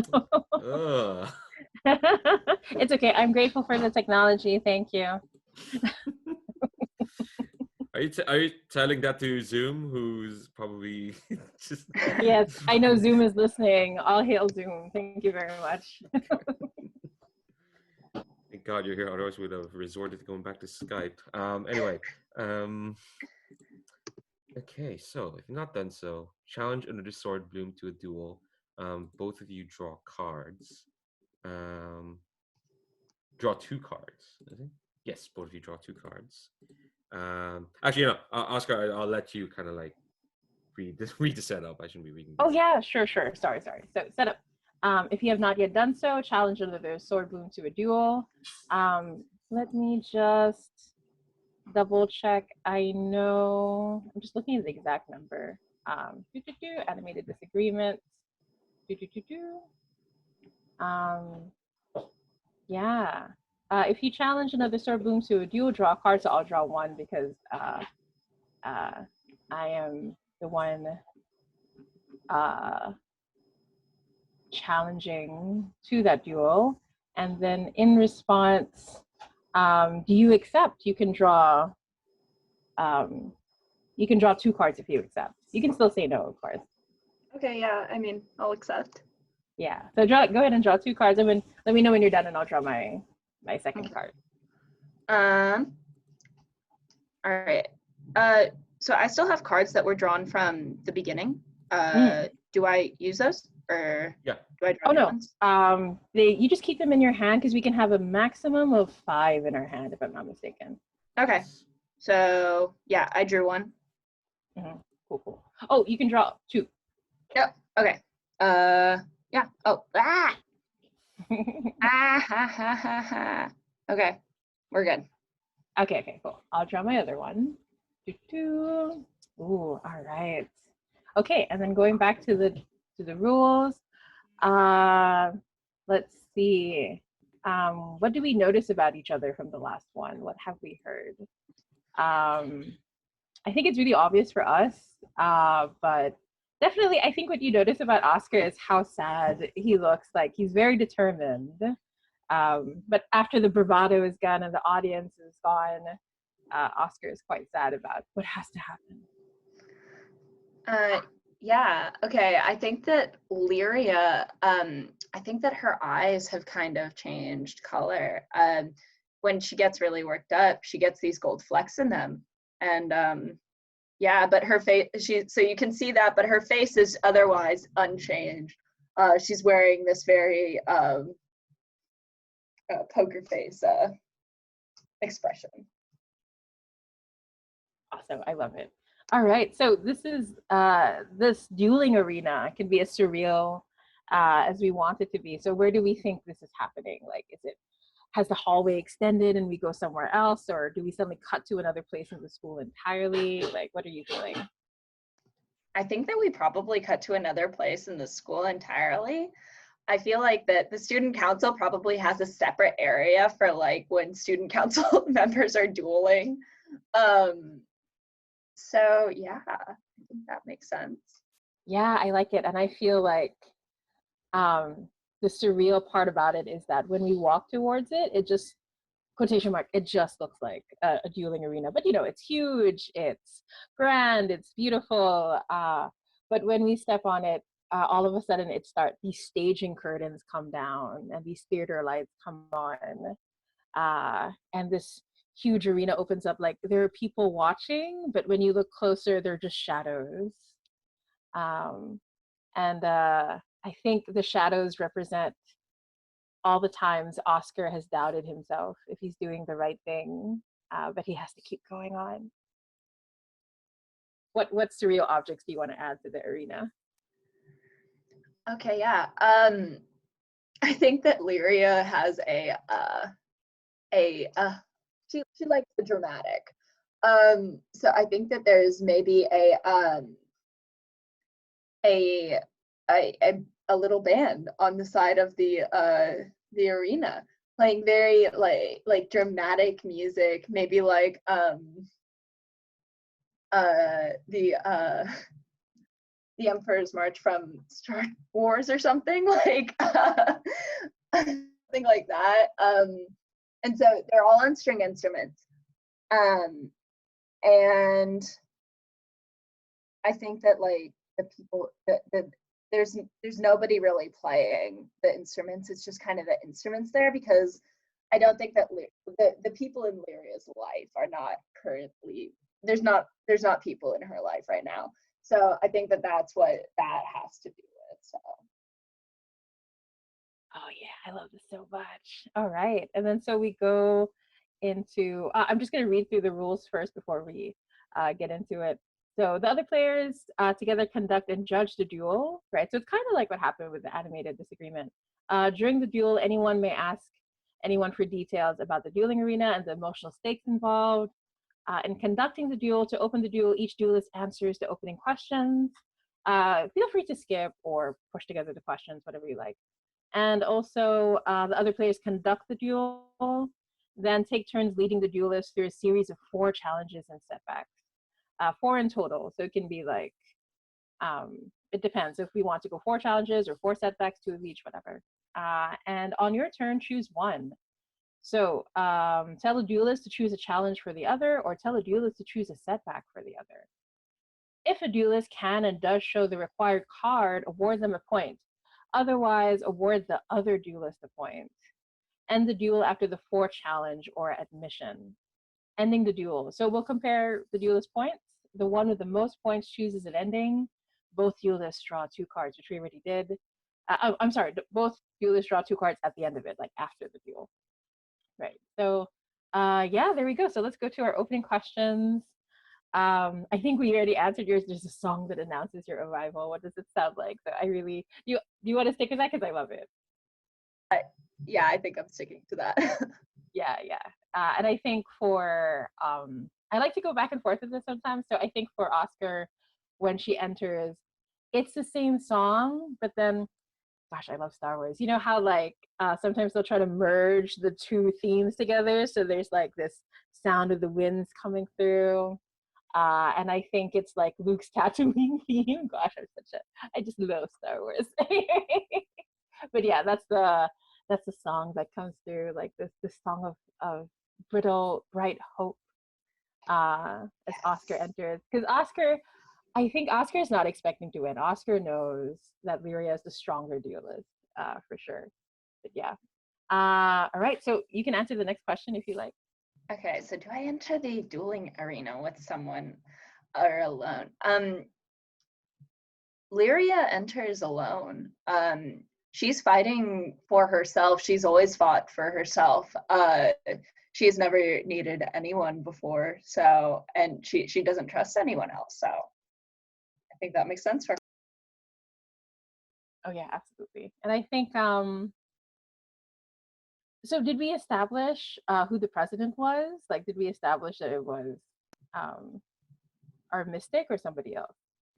I don't think we ever established it. Um, Ooh.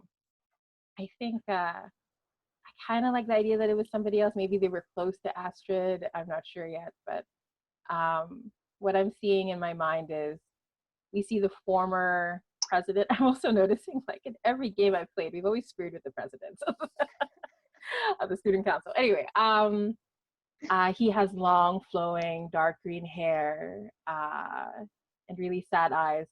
Like it's not really him. It's the barest hint of him, just a very ghostly image of him, and both of us don't see him. He's just following me from behind as I enter the arena. all of our presidents are very sad. Yes, it's true. Yeah, and I think I want to lead into the next question for me where there's a sword waiting in my heart. Who releases the sword for me? I think what it looks like is I place my hands on my chest and I open them up, and the president's the one who pulls the sword from my chest. And I don't see it happening. I think it's just happening by itself. And he hands the sword to me and I grab it, but I'm only looking at you. Okay. So yeah, I think that who takes out Leeria's sword is these two shadows. One of them with like dark inky fingers, and one of them with more like soft, supple, like glowing fingers. And they both just kind of plunge one hand into Leeria's chest and just draw out this sword. And I think that, yeah. Oh gosh, that's so cool. All right. And so I say something briefly to you before the duel begins. What do I say? I say, Leeria, no matter what happens, just remember that your heart is always right about everything. Um, yeah, I think that Leeria just kind of looks at you, and I think that maybe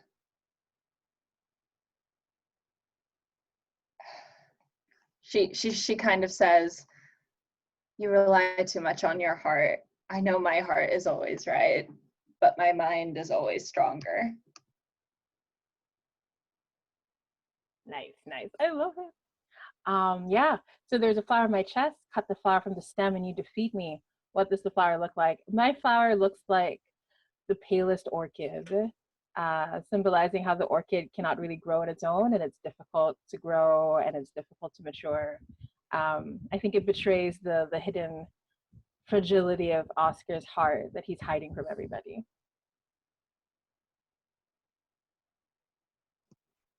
Yeah.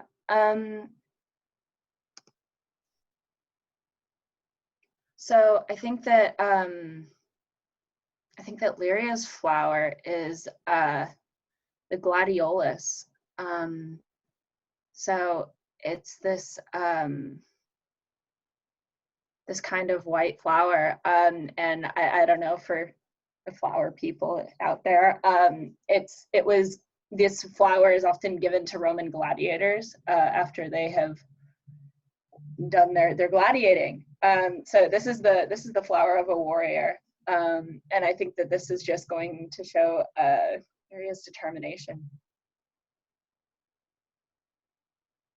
Awesome, awesome. I love it. All right, and then so it's time for those to conduct the duel for us. So either Maria or Leandra can choose if we're going to pick a challenge or a setback for who. Yeah, who would like to go first? I think yeah, let's start strong. I think I want to ask Leeria to set a challenge for Oscar. Okay.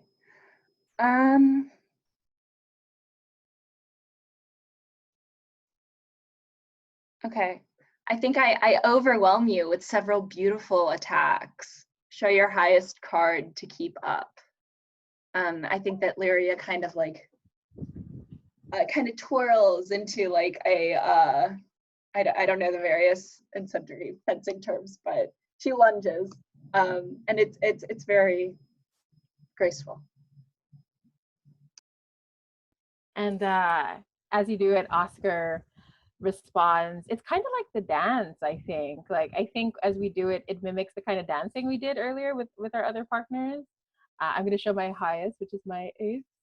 And I'm going to follow you step for step. And I'm smiling as you do that. And I say, this is it. This is her. She's starting to reveal her heart. So Oscar gets a point because they managed to show a card. Oh, yeah, that's right. I forgot. I get a point. Good job. I'll keep track of that. It's fine. Yeah. I'm used to not doing well in these things. I always pull bad cards usually. All right. The next thing, I think. Yeah, do you want a challenge or a setback? Because usually the challenge is more physical, though it depends, right? And then the setback is usually more emotional. I think that as Oscar seems to have responded quite well, I think that Leeria needs Oscar. Wait, if I say someone needs to choose a setback, that is for the other person to do. Yes, basically, So, if you want to say like, yeah, Oscar choose a setback for Leeria, Yeah. or Leeria So, choose a challenge for Oscar, choose a setback for Leeria. Yeah, juicy. I'm so tempted about the beautiful and inescapable, but I know I'm beautiful. It's okay. Let's see. I think I'm going to ask, I remind you of something that breaks your heart. Show a heart and reveal your heart to me. Okay. So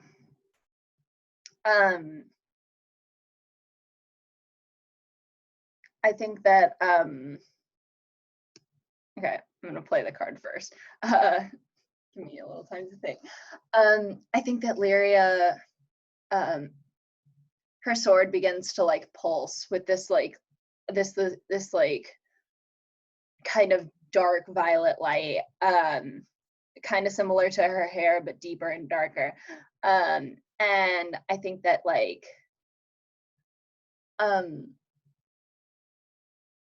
it gets stronger as she fights, and I think that Leeria says, I think she says, Oscar, you know that I am not broken. You know that I am just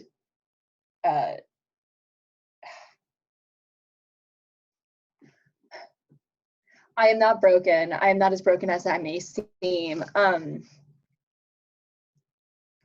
I am as strong as ever. I'm stronger than you will ever know. I like it. 1 point to Leeria. Jesus. I'm going to ask who.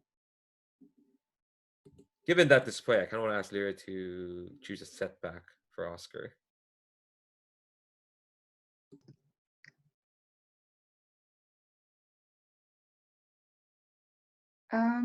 Let's see.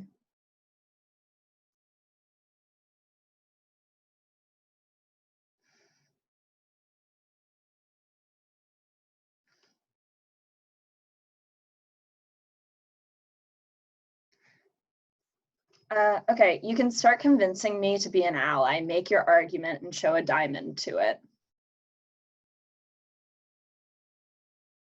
And I look at you, and when you say that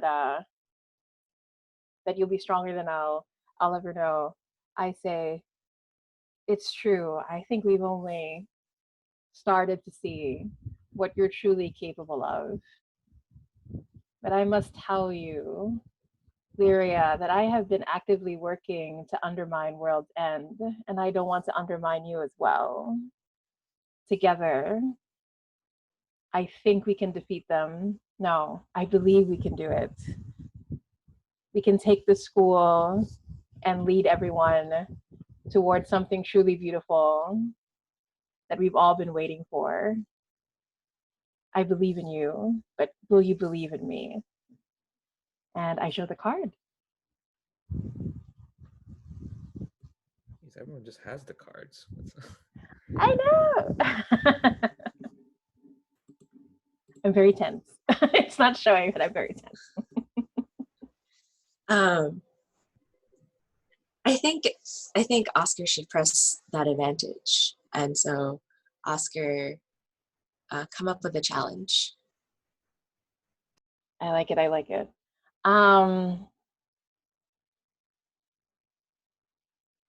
I come at you with everything. I think this is when Oscar like drops down the pretense, and we realize that Oscar has been holding back this whole time. Like, I think Oscar surprises himself because he's been convinced that he's not a good duelist as the others.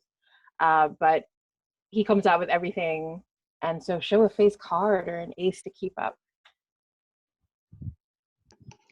I think that Leeria kind of gracefully sidesteps and just watches you go past her. And I think that, yeah, and then we play the card. Awesome. I love it. Okay, so what happens if there's a tie? If there's a tie, and this very rarely happens. I don't know how it happened. There's like 4 cards on the table. This is the first time I've been in a game where it happened, and I've play tested this so much. Like Jesus, your hearts are so strong. We're really strong. But I'm going to. I think it really makes sense considering what happened. I'm going to concede and let Leeria choose how the duel ends. Okay.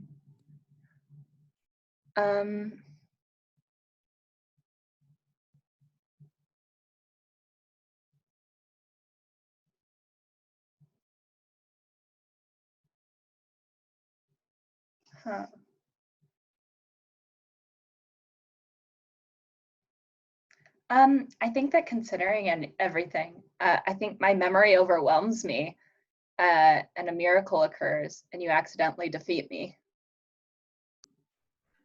I think that Leeria ends up falling to her knees, and just kind of sits there staring at the ground, and then looks over to her orchestra, full of empty instruments, and then just kind of looks back at the ground. And I think when that happens, Oscar like drops his sword, it clatters onto the ground, and he says, "No, this it wasn't supposed to be like this. Leeria, what have I done?" And it's that weird dramatic anime moment where the lights suddenly turn off and it's dark in the theater. I love the anime transitions. But yeah, so the duel is done, and we each draw 2 cards. So go ahead and draw your cards first, and then I'll draw mine.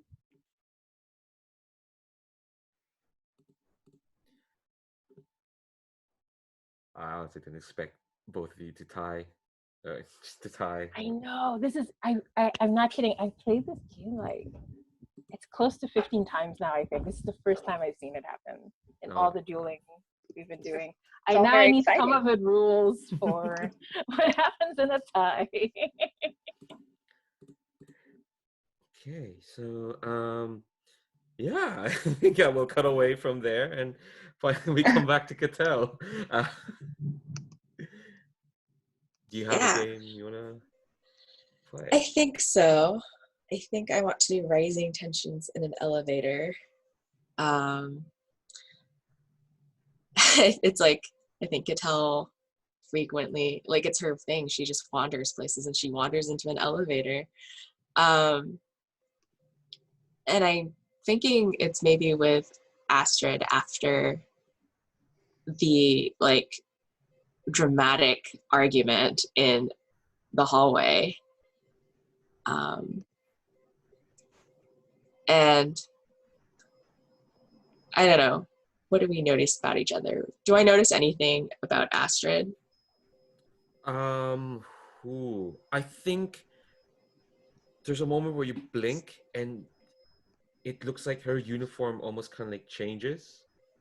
And I think once we're like in this enclosed space, like, yeah, I think when, and this will probably keep coming up once they start describing weird flashing lights and whatnot, but like, you see like her uniform kind of flickers and almost kind of changes to like something more akin to what student council will wear. Because like, I think when she died, it became kind of unclear. Like, wait, was she part of the student council? It's like, was she?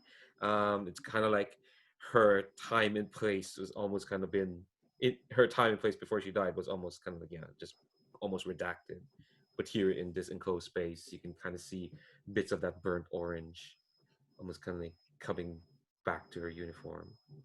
What does Astrid notice of Katell?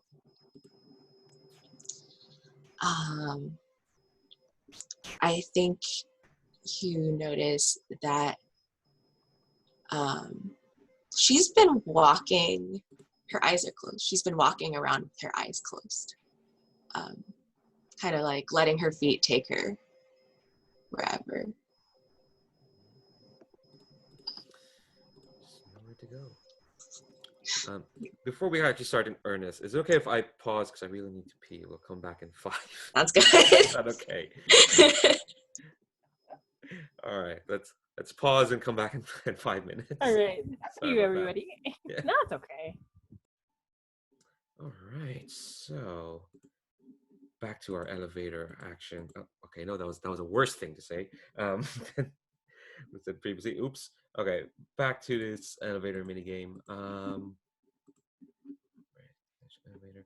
Okay. So I guess we both choose if we decide if this elevator is headed up towards a secret sanctuary that has a beautiful view of the castle, or it's headed down towards a secret basement that bears dark secrets. Where do you think this elevator is going? I think this elevator is going up. Mm.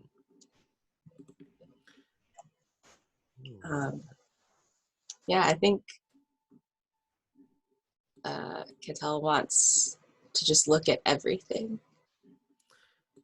Yeah, I get the feeling that like Katell was wandering around, just end up this elevator, and like she probably didn't even notice Astrid is there until like the doors kind of like clattered shut, and Katell turned around. Yeah, I think like she's just staring. Like I said, she was wandering through the hallways with her eyes closed, trying to feel her way around. And like it's not until the elevator doors shut that she like pops her eyes open, and she's like, "Oh, it's you." I think like Astrid was like, looks like she was lost in thought. She was doing the thinking pose. That's not what it's called, probably. And she kind of like gives like a bit of a start and says, "Yes, it's me. Oh, it's you."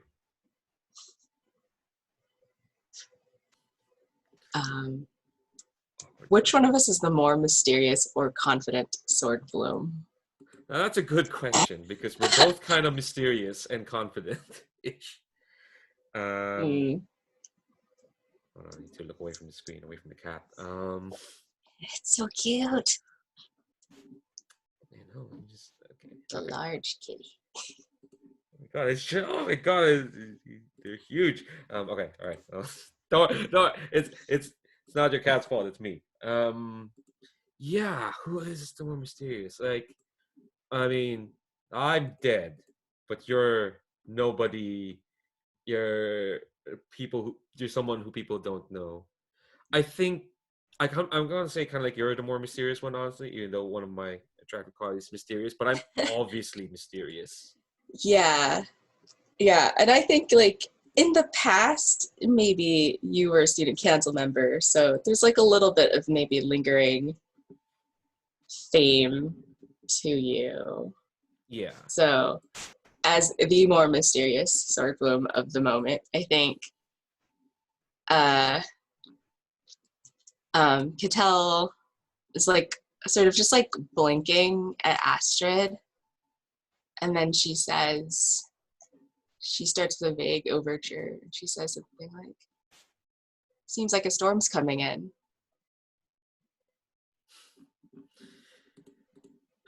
Isn't there always a storm? Which one is it this time, do you think? You think it's hot, cold. I think there's two warring fronts. Well, yeah. You've weathered storms before, or at least this school has. Do you think we'll do well this time? I don't think I've weathered a storm before. I try not to get involved. Oh, there is a note here to like, as we're kind of talking, to provide like, more surreal imagery.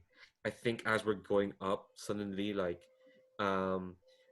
there's like, there was a window there that wasn't there before, and what kind of looks like subway lights starts kind of like, the way when you're in the subway and like you're flashing through like the lights, and like a trip, and I think there's even like the sound of a subway train, but it's headed downwards, so the lights are like coming down, and I think the lights are kind of like just flashing against like our faces.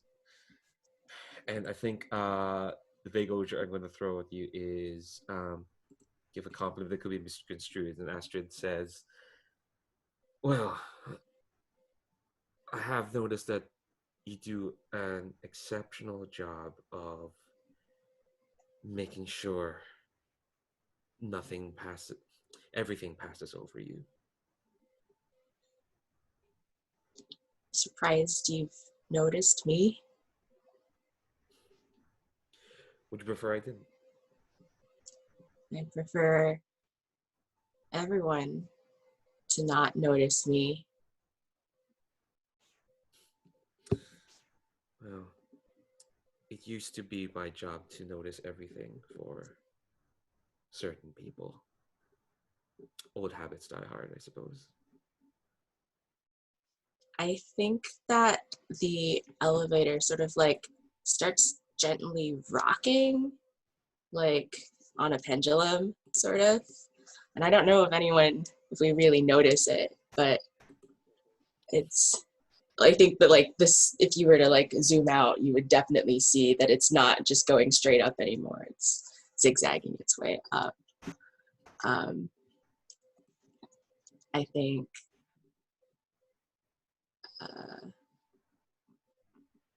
Katell kind of looks Astrid up and down, kind of letting her eyes, they're like wide open now, take all of Astrid in. And she says something like, "For someone so mysterious, you do a very good job of dressing like you matter. I think you've got quite a style going on here."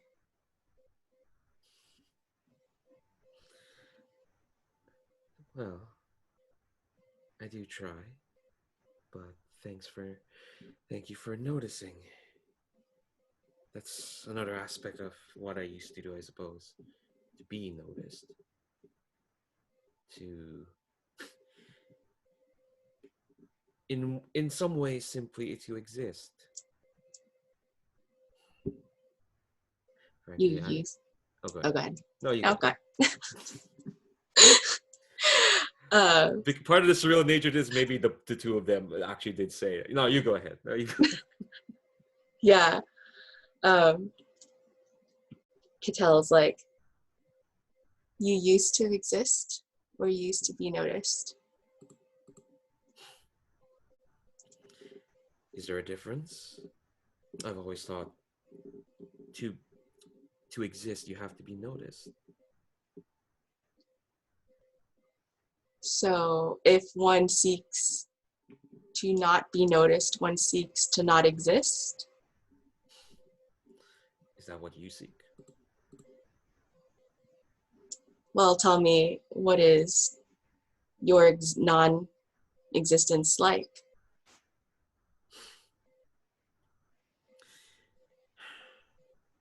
For my non-existence, I would have to, well,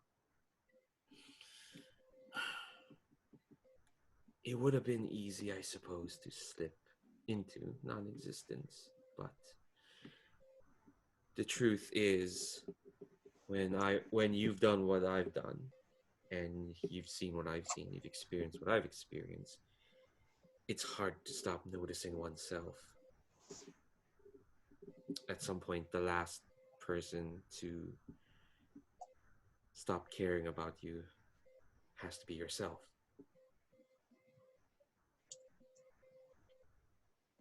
I think the walls of the elevator are flashing back and forth between like a mirror finish, so it's just they're surrounded by reflections of themselves.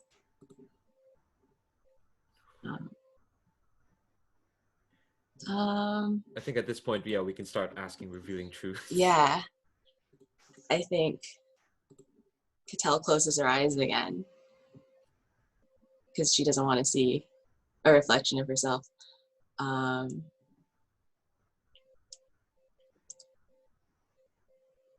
need your help.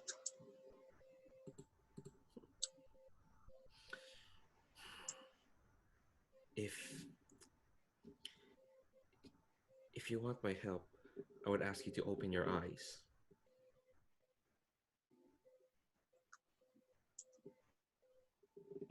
And I think, yeah, I think she opens her eyes and like, I imagine the camera maybe zooms in on them slightly. I need you to help me sabotage a member of the student council. I think we get a cut from Katell's point of view, and I think Katell doesn't see her reflection. She sees Astrid reflected in a myriad of ways. The Astrid standing in front of you is like just wearing, black with a red scarf, but I think the many different Astrids in the mirror are like wearing different, like bright, brilliant colors in many different forms and many different types. And Astrid says, "Which member?" Well, I had one in mind, but with this change in weather, I'm starting to think it might be all of them.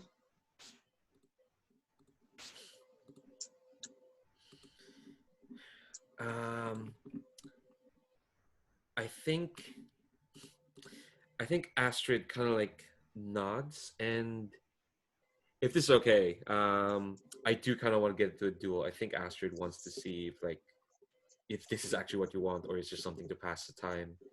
So, if that's okay, Yeah, that's fine. I think the elevator stops, dings, and Astrid says,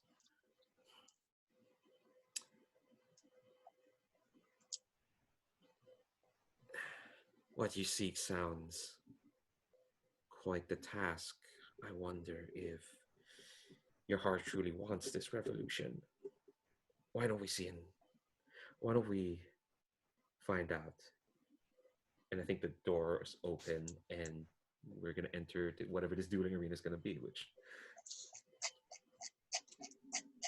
Okay, so yeah. So let's see, where are we? Rising tensions. Anyone with an elevator may call for a duel with the person in the elevator. If a challenge under sword move to duel, I draw a card. If they accept, I draw another card, and you draw 2 cards. Okay, so I'm gonna draw first. Okay. Oh, I have a bad poker face. I just made a face.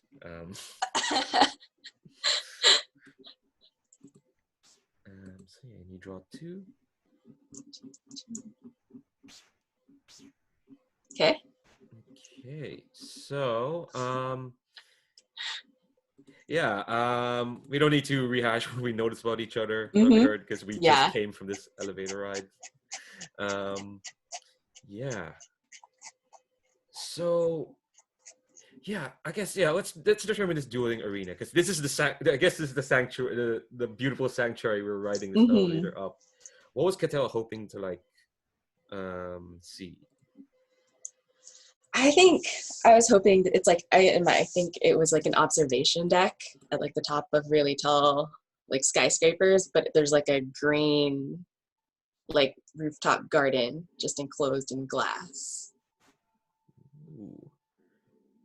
Yeah, I kind of like when like the door opens and the 2 of us will step out together, but it cuts and suddenly we're on opposite sides. We're stepping out of 2 different elevators somehow.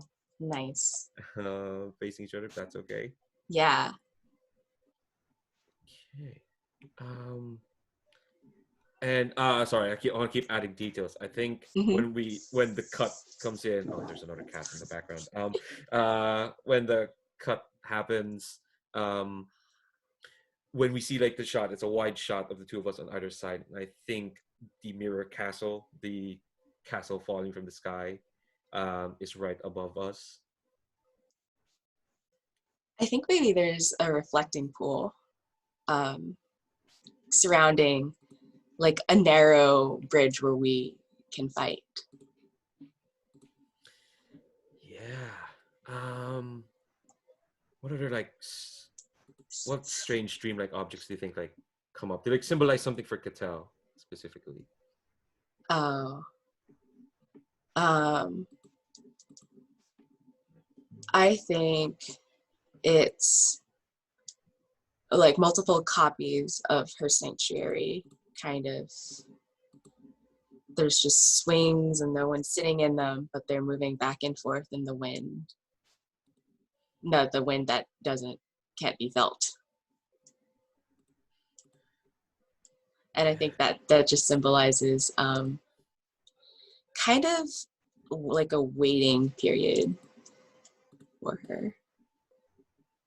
Yeah. I think for Astrid, this might be a bit meta, but I think every time she steps forward, and for some reason Katell is aware of this and the audience is aware of this, again, we got that cuts to like, we keep getting cuts to like different shots, but it's like different versions of her or different versions of this scene until when she finally like walks up to like, at the edge of the bridge, it finally cuts back to like our version. But it's proper disorientating. It's the kind of stuff that like viewers will be like, what's happening here? It's like a kaleidoscope of all like overlaid. Yeah. Okay, so we'll go through the opening questions and then we get to these challenges. So what song, there's a song that announces our arrival, I guess. What does it sound like?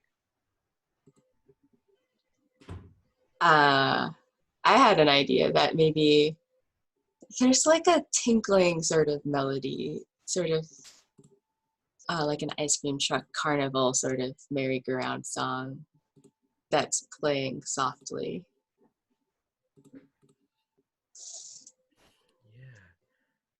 I think for Astrid, it's not as soft. It is a orchestra of ticking clocks, like just kind of cogs and watches. Just tick tock, but like it's a cacophony of them. It's not a song in any way.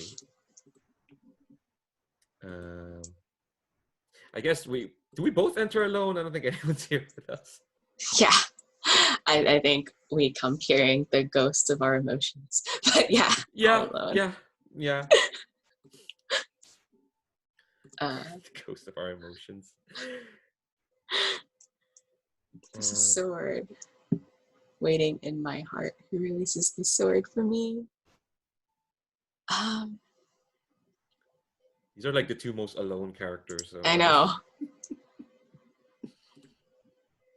I mean, I kind of want to say that there's a breeze that whips up, and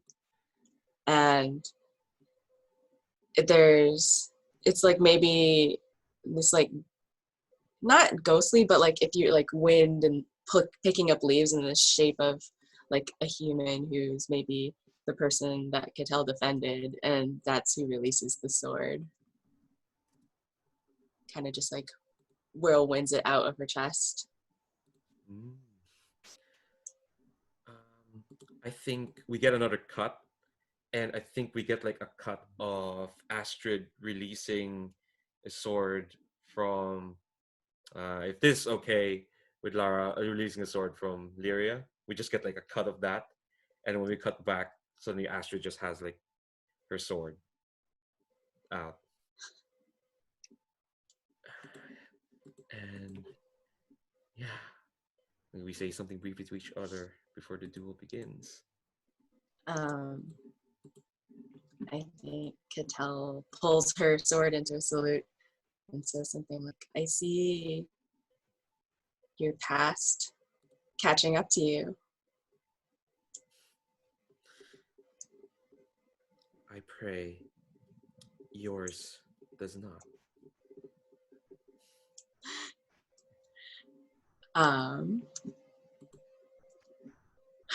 What does the flower look like? I think that the flower in Katell's on her chest is a dandelion, something that's easily picked up and blown in the wind. For Astrid, it's like this scarlet anemone, which is kind of like a daisy. Um, it's it really blooms from in the in her like darker sort of uniform, but it's like deep red. Okay. Yeah. Other players conducted duels. Yeah, this is tense. The tension. It's so good. Laura, do you want to go first and choose one? Sure.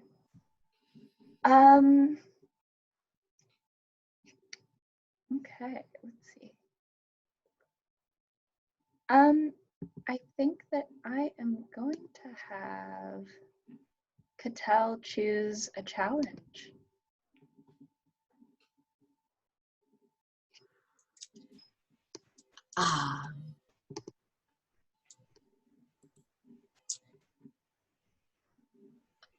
I think Katell's speed surprises you, and she sort of, from a distance, just like launches into a flying attack, and my sword barely misses your flower and ruins your uniform. Show a diamond to keep up. I think, yeah, I think Katell, yeah, is faster than like Astrid thought, so she barely just managed to dodge. I think you actually catch my scarf. Um, yeah, and I think you kind of like I think you just tear it off, and there's no secret behind the scarf. It's just a scarf.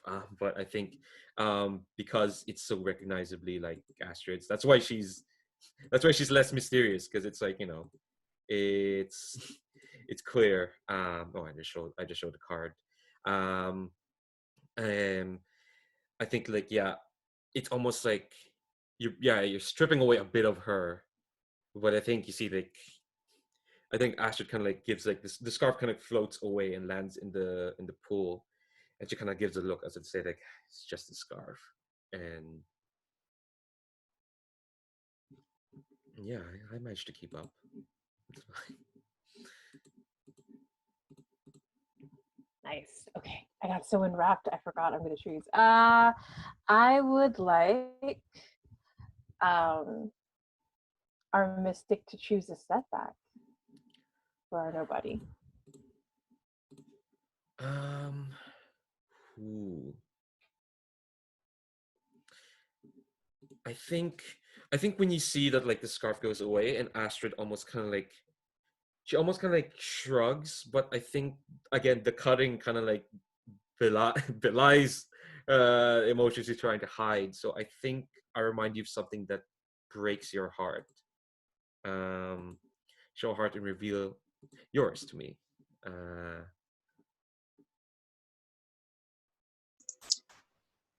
Ah, yeah.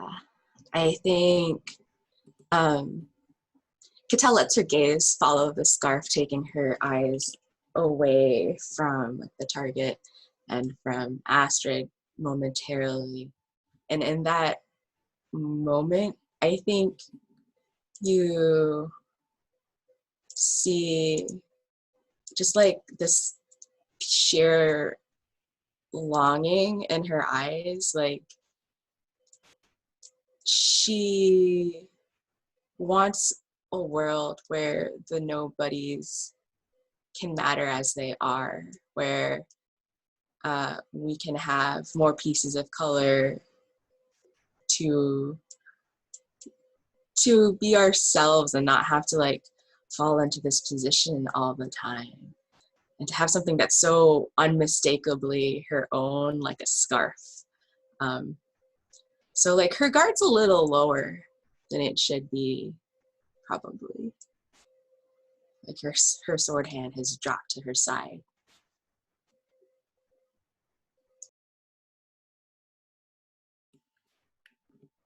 Lara, you want to choose where to go next? Yeah. Um, hmm.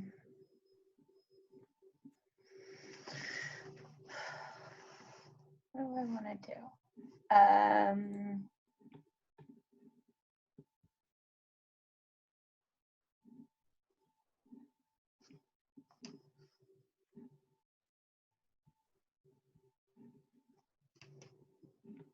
Okay. Let's have uh, let's have Astrid choose a challenge. Okay, I think I see you relax your sword arm, and I'm almost kind of like annoyed at that. Um, like, and I think we probably like get another like cut to some past of like also Astrid kind of like relaxing her guard, and I think Astrid kind of like will do kind of like what happened to her, which is I rush at you, forcing your guard. Show a spade to keep up. Yeah, I think that Cattell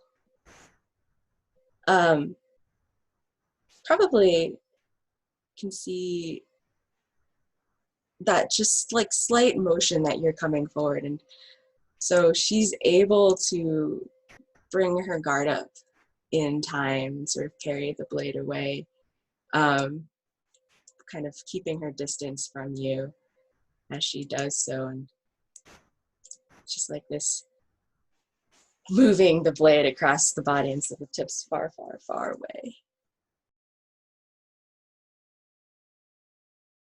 Oh my gosh. Okay, one last one. I'm going to ask, um, let's be honest, it's Jammy, so I'm going to ask Katell to choose a setback for Astrid. Haha, a setback. Yeah, I think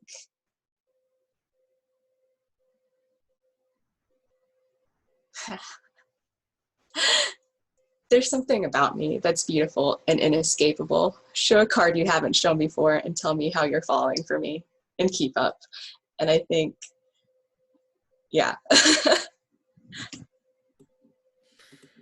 Oh, I think I think like oh gosh. Um let's see. Show card I'm showing for. What is the one I showed? That was the 3, right? Okay. Yeah, I think when you like get your guard up, I think like when we can cut to like that version of Astrid who kept the guard up, I think her face was like with blanched with fear, but yours isn't. You look uh, incredibly determined, I assume. You kind of saw like what revolution you're fighting for, and Astrid just can't help but like just hold on, which card is this? You want, no, I think this one. Yeah, I think like Astrid just kind of like just can't help kind of like um kind of like draw back a bit, as if almost like she doesn't want to ruin that determination, that kind of like fire, because she honestly didn't expect this from Katell, who's just kind of like wanders around, is a nobody. Um, and I think like um, Astrid kind of like falls back, and she suddenly feels like more tired and like panting than she expected, and she says like, "I see. You're not content to just exist, aren't you?" No, I have. If I'm going to exist, well, I need to change the world around me.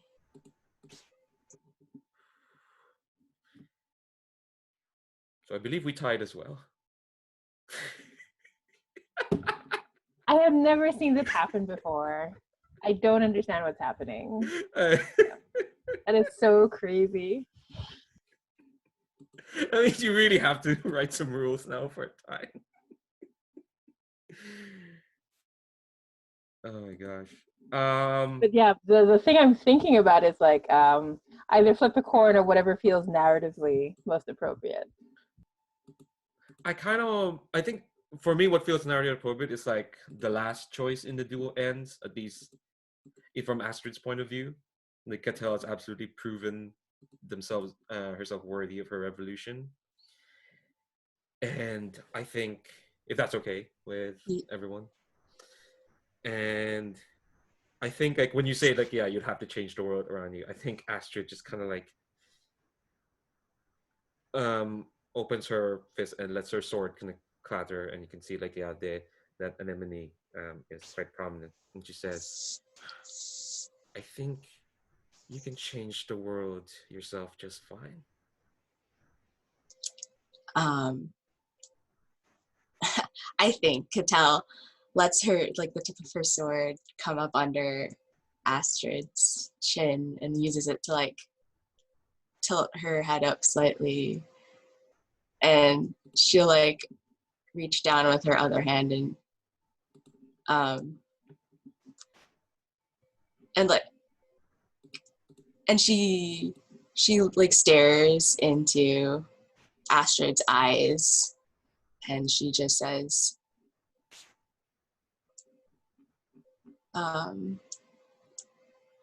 well, I'll have to do this. If I have to do this one at a time with every person who sees me, then I guess that's what I'll do.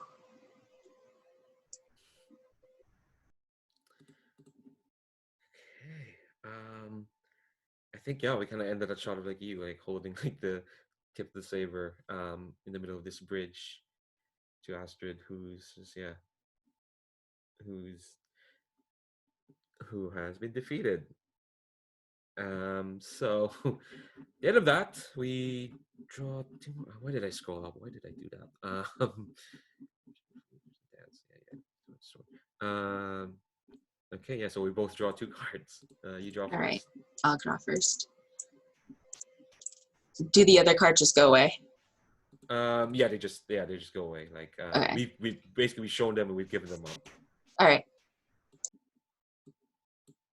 Okay. Yeah. So we go back to Jamie. I would say we have like in terms of our allotted time, we do have like what 35.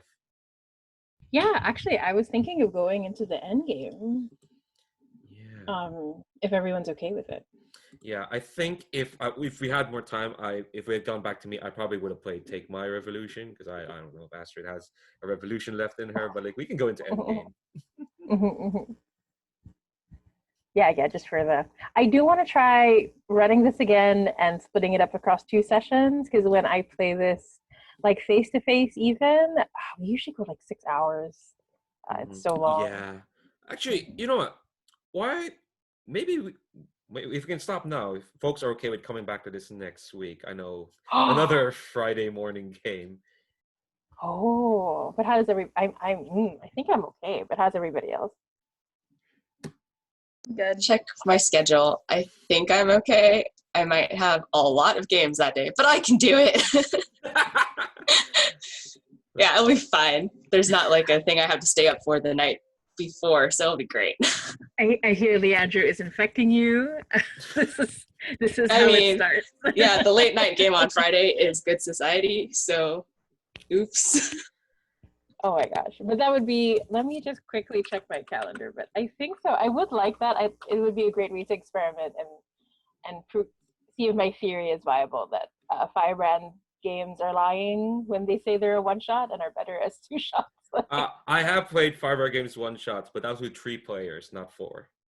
So it Yeah. can be done, but Yeah, but even when we did it, oh no, when we did it was 4, right? I think we did the full set. I did do one of 3 players, and I still felt it was like cool. I still felt like it. What? My gosh, I'm so tired. I keep talking. It's valid. it's fine. It's I keep feeling like it's not enough, right? Like I Hmm. just get like, but anyway, that's just me. So, but yeah, I wouldn't mind at all. That would be kind of cool. I'm looking. Yeah. Do, do, It doesn't do. have to be exactly this same time. Of course, it'll be easier, but like we can coordinate something. Yeah. Because like I do feel like we can get to like I think a satisfying conclusion in the next 30 minutes. I think the 4 of us can do that, but we can do an even more satisfying conclusion if we have more I'd time, like right? it. Yeah, and Yeah. I'd like to see. Yeah, I'd like to see the drama. Because poor Oscar has just defeated who he thought he could make them stronger. So I'd love to have another session, and I'm actually free at the same time next week. So Okay, cool. So that settles it then. So, um, cool. So I think credits roll on that scene at the bridge. Um, that I've not seen Utena, so I don't know how its ending song is. For some, I don't know any anime ending song other than Evangelion, so I'm just imagining "Fly Me to the Moon" is playing. It's, okay, so wrong anime. I know. Another different existential deconstruction of a popular anime oh, genre Evangelion from the as 90s. Firebrands would be so good, though. No, I'm gonna hold back. I'm gonna The thing is, mech firebrands already exists. It's called firebrands. so, so Yeah, but I think with the weirdness and alien nature of him. Oh, I'm not gonna get into. I'm not gonna. okay, yeah, it's not too designed at the moment. So okay, all right. So we'll wrap up at that image. And I'm gonna stop this recording, but I always like to get a recording that yeah, these are some fucking fantastic players. I think we'll do stars and wishes after recording, but like yeah, these are all just fucking just fab. Like yeah, I just want to get that out for everyone who might be watching. That like if you wanna hang out and play with some really cool players, check out gauntlet-rpg.com is there, calendar's there. Yeah, I'm gonna stop recording, and yeah, stay tuned for an unexpected but very welcome part 2 coming soon next week. So goodbye, YouTube.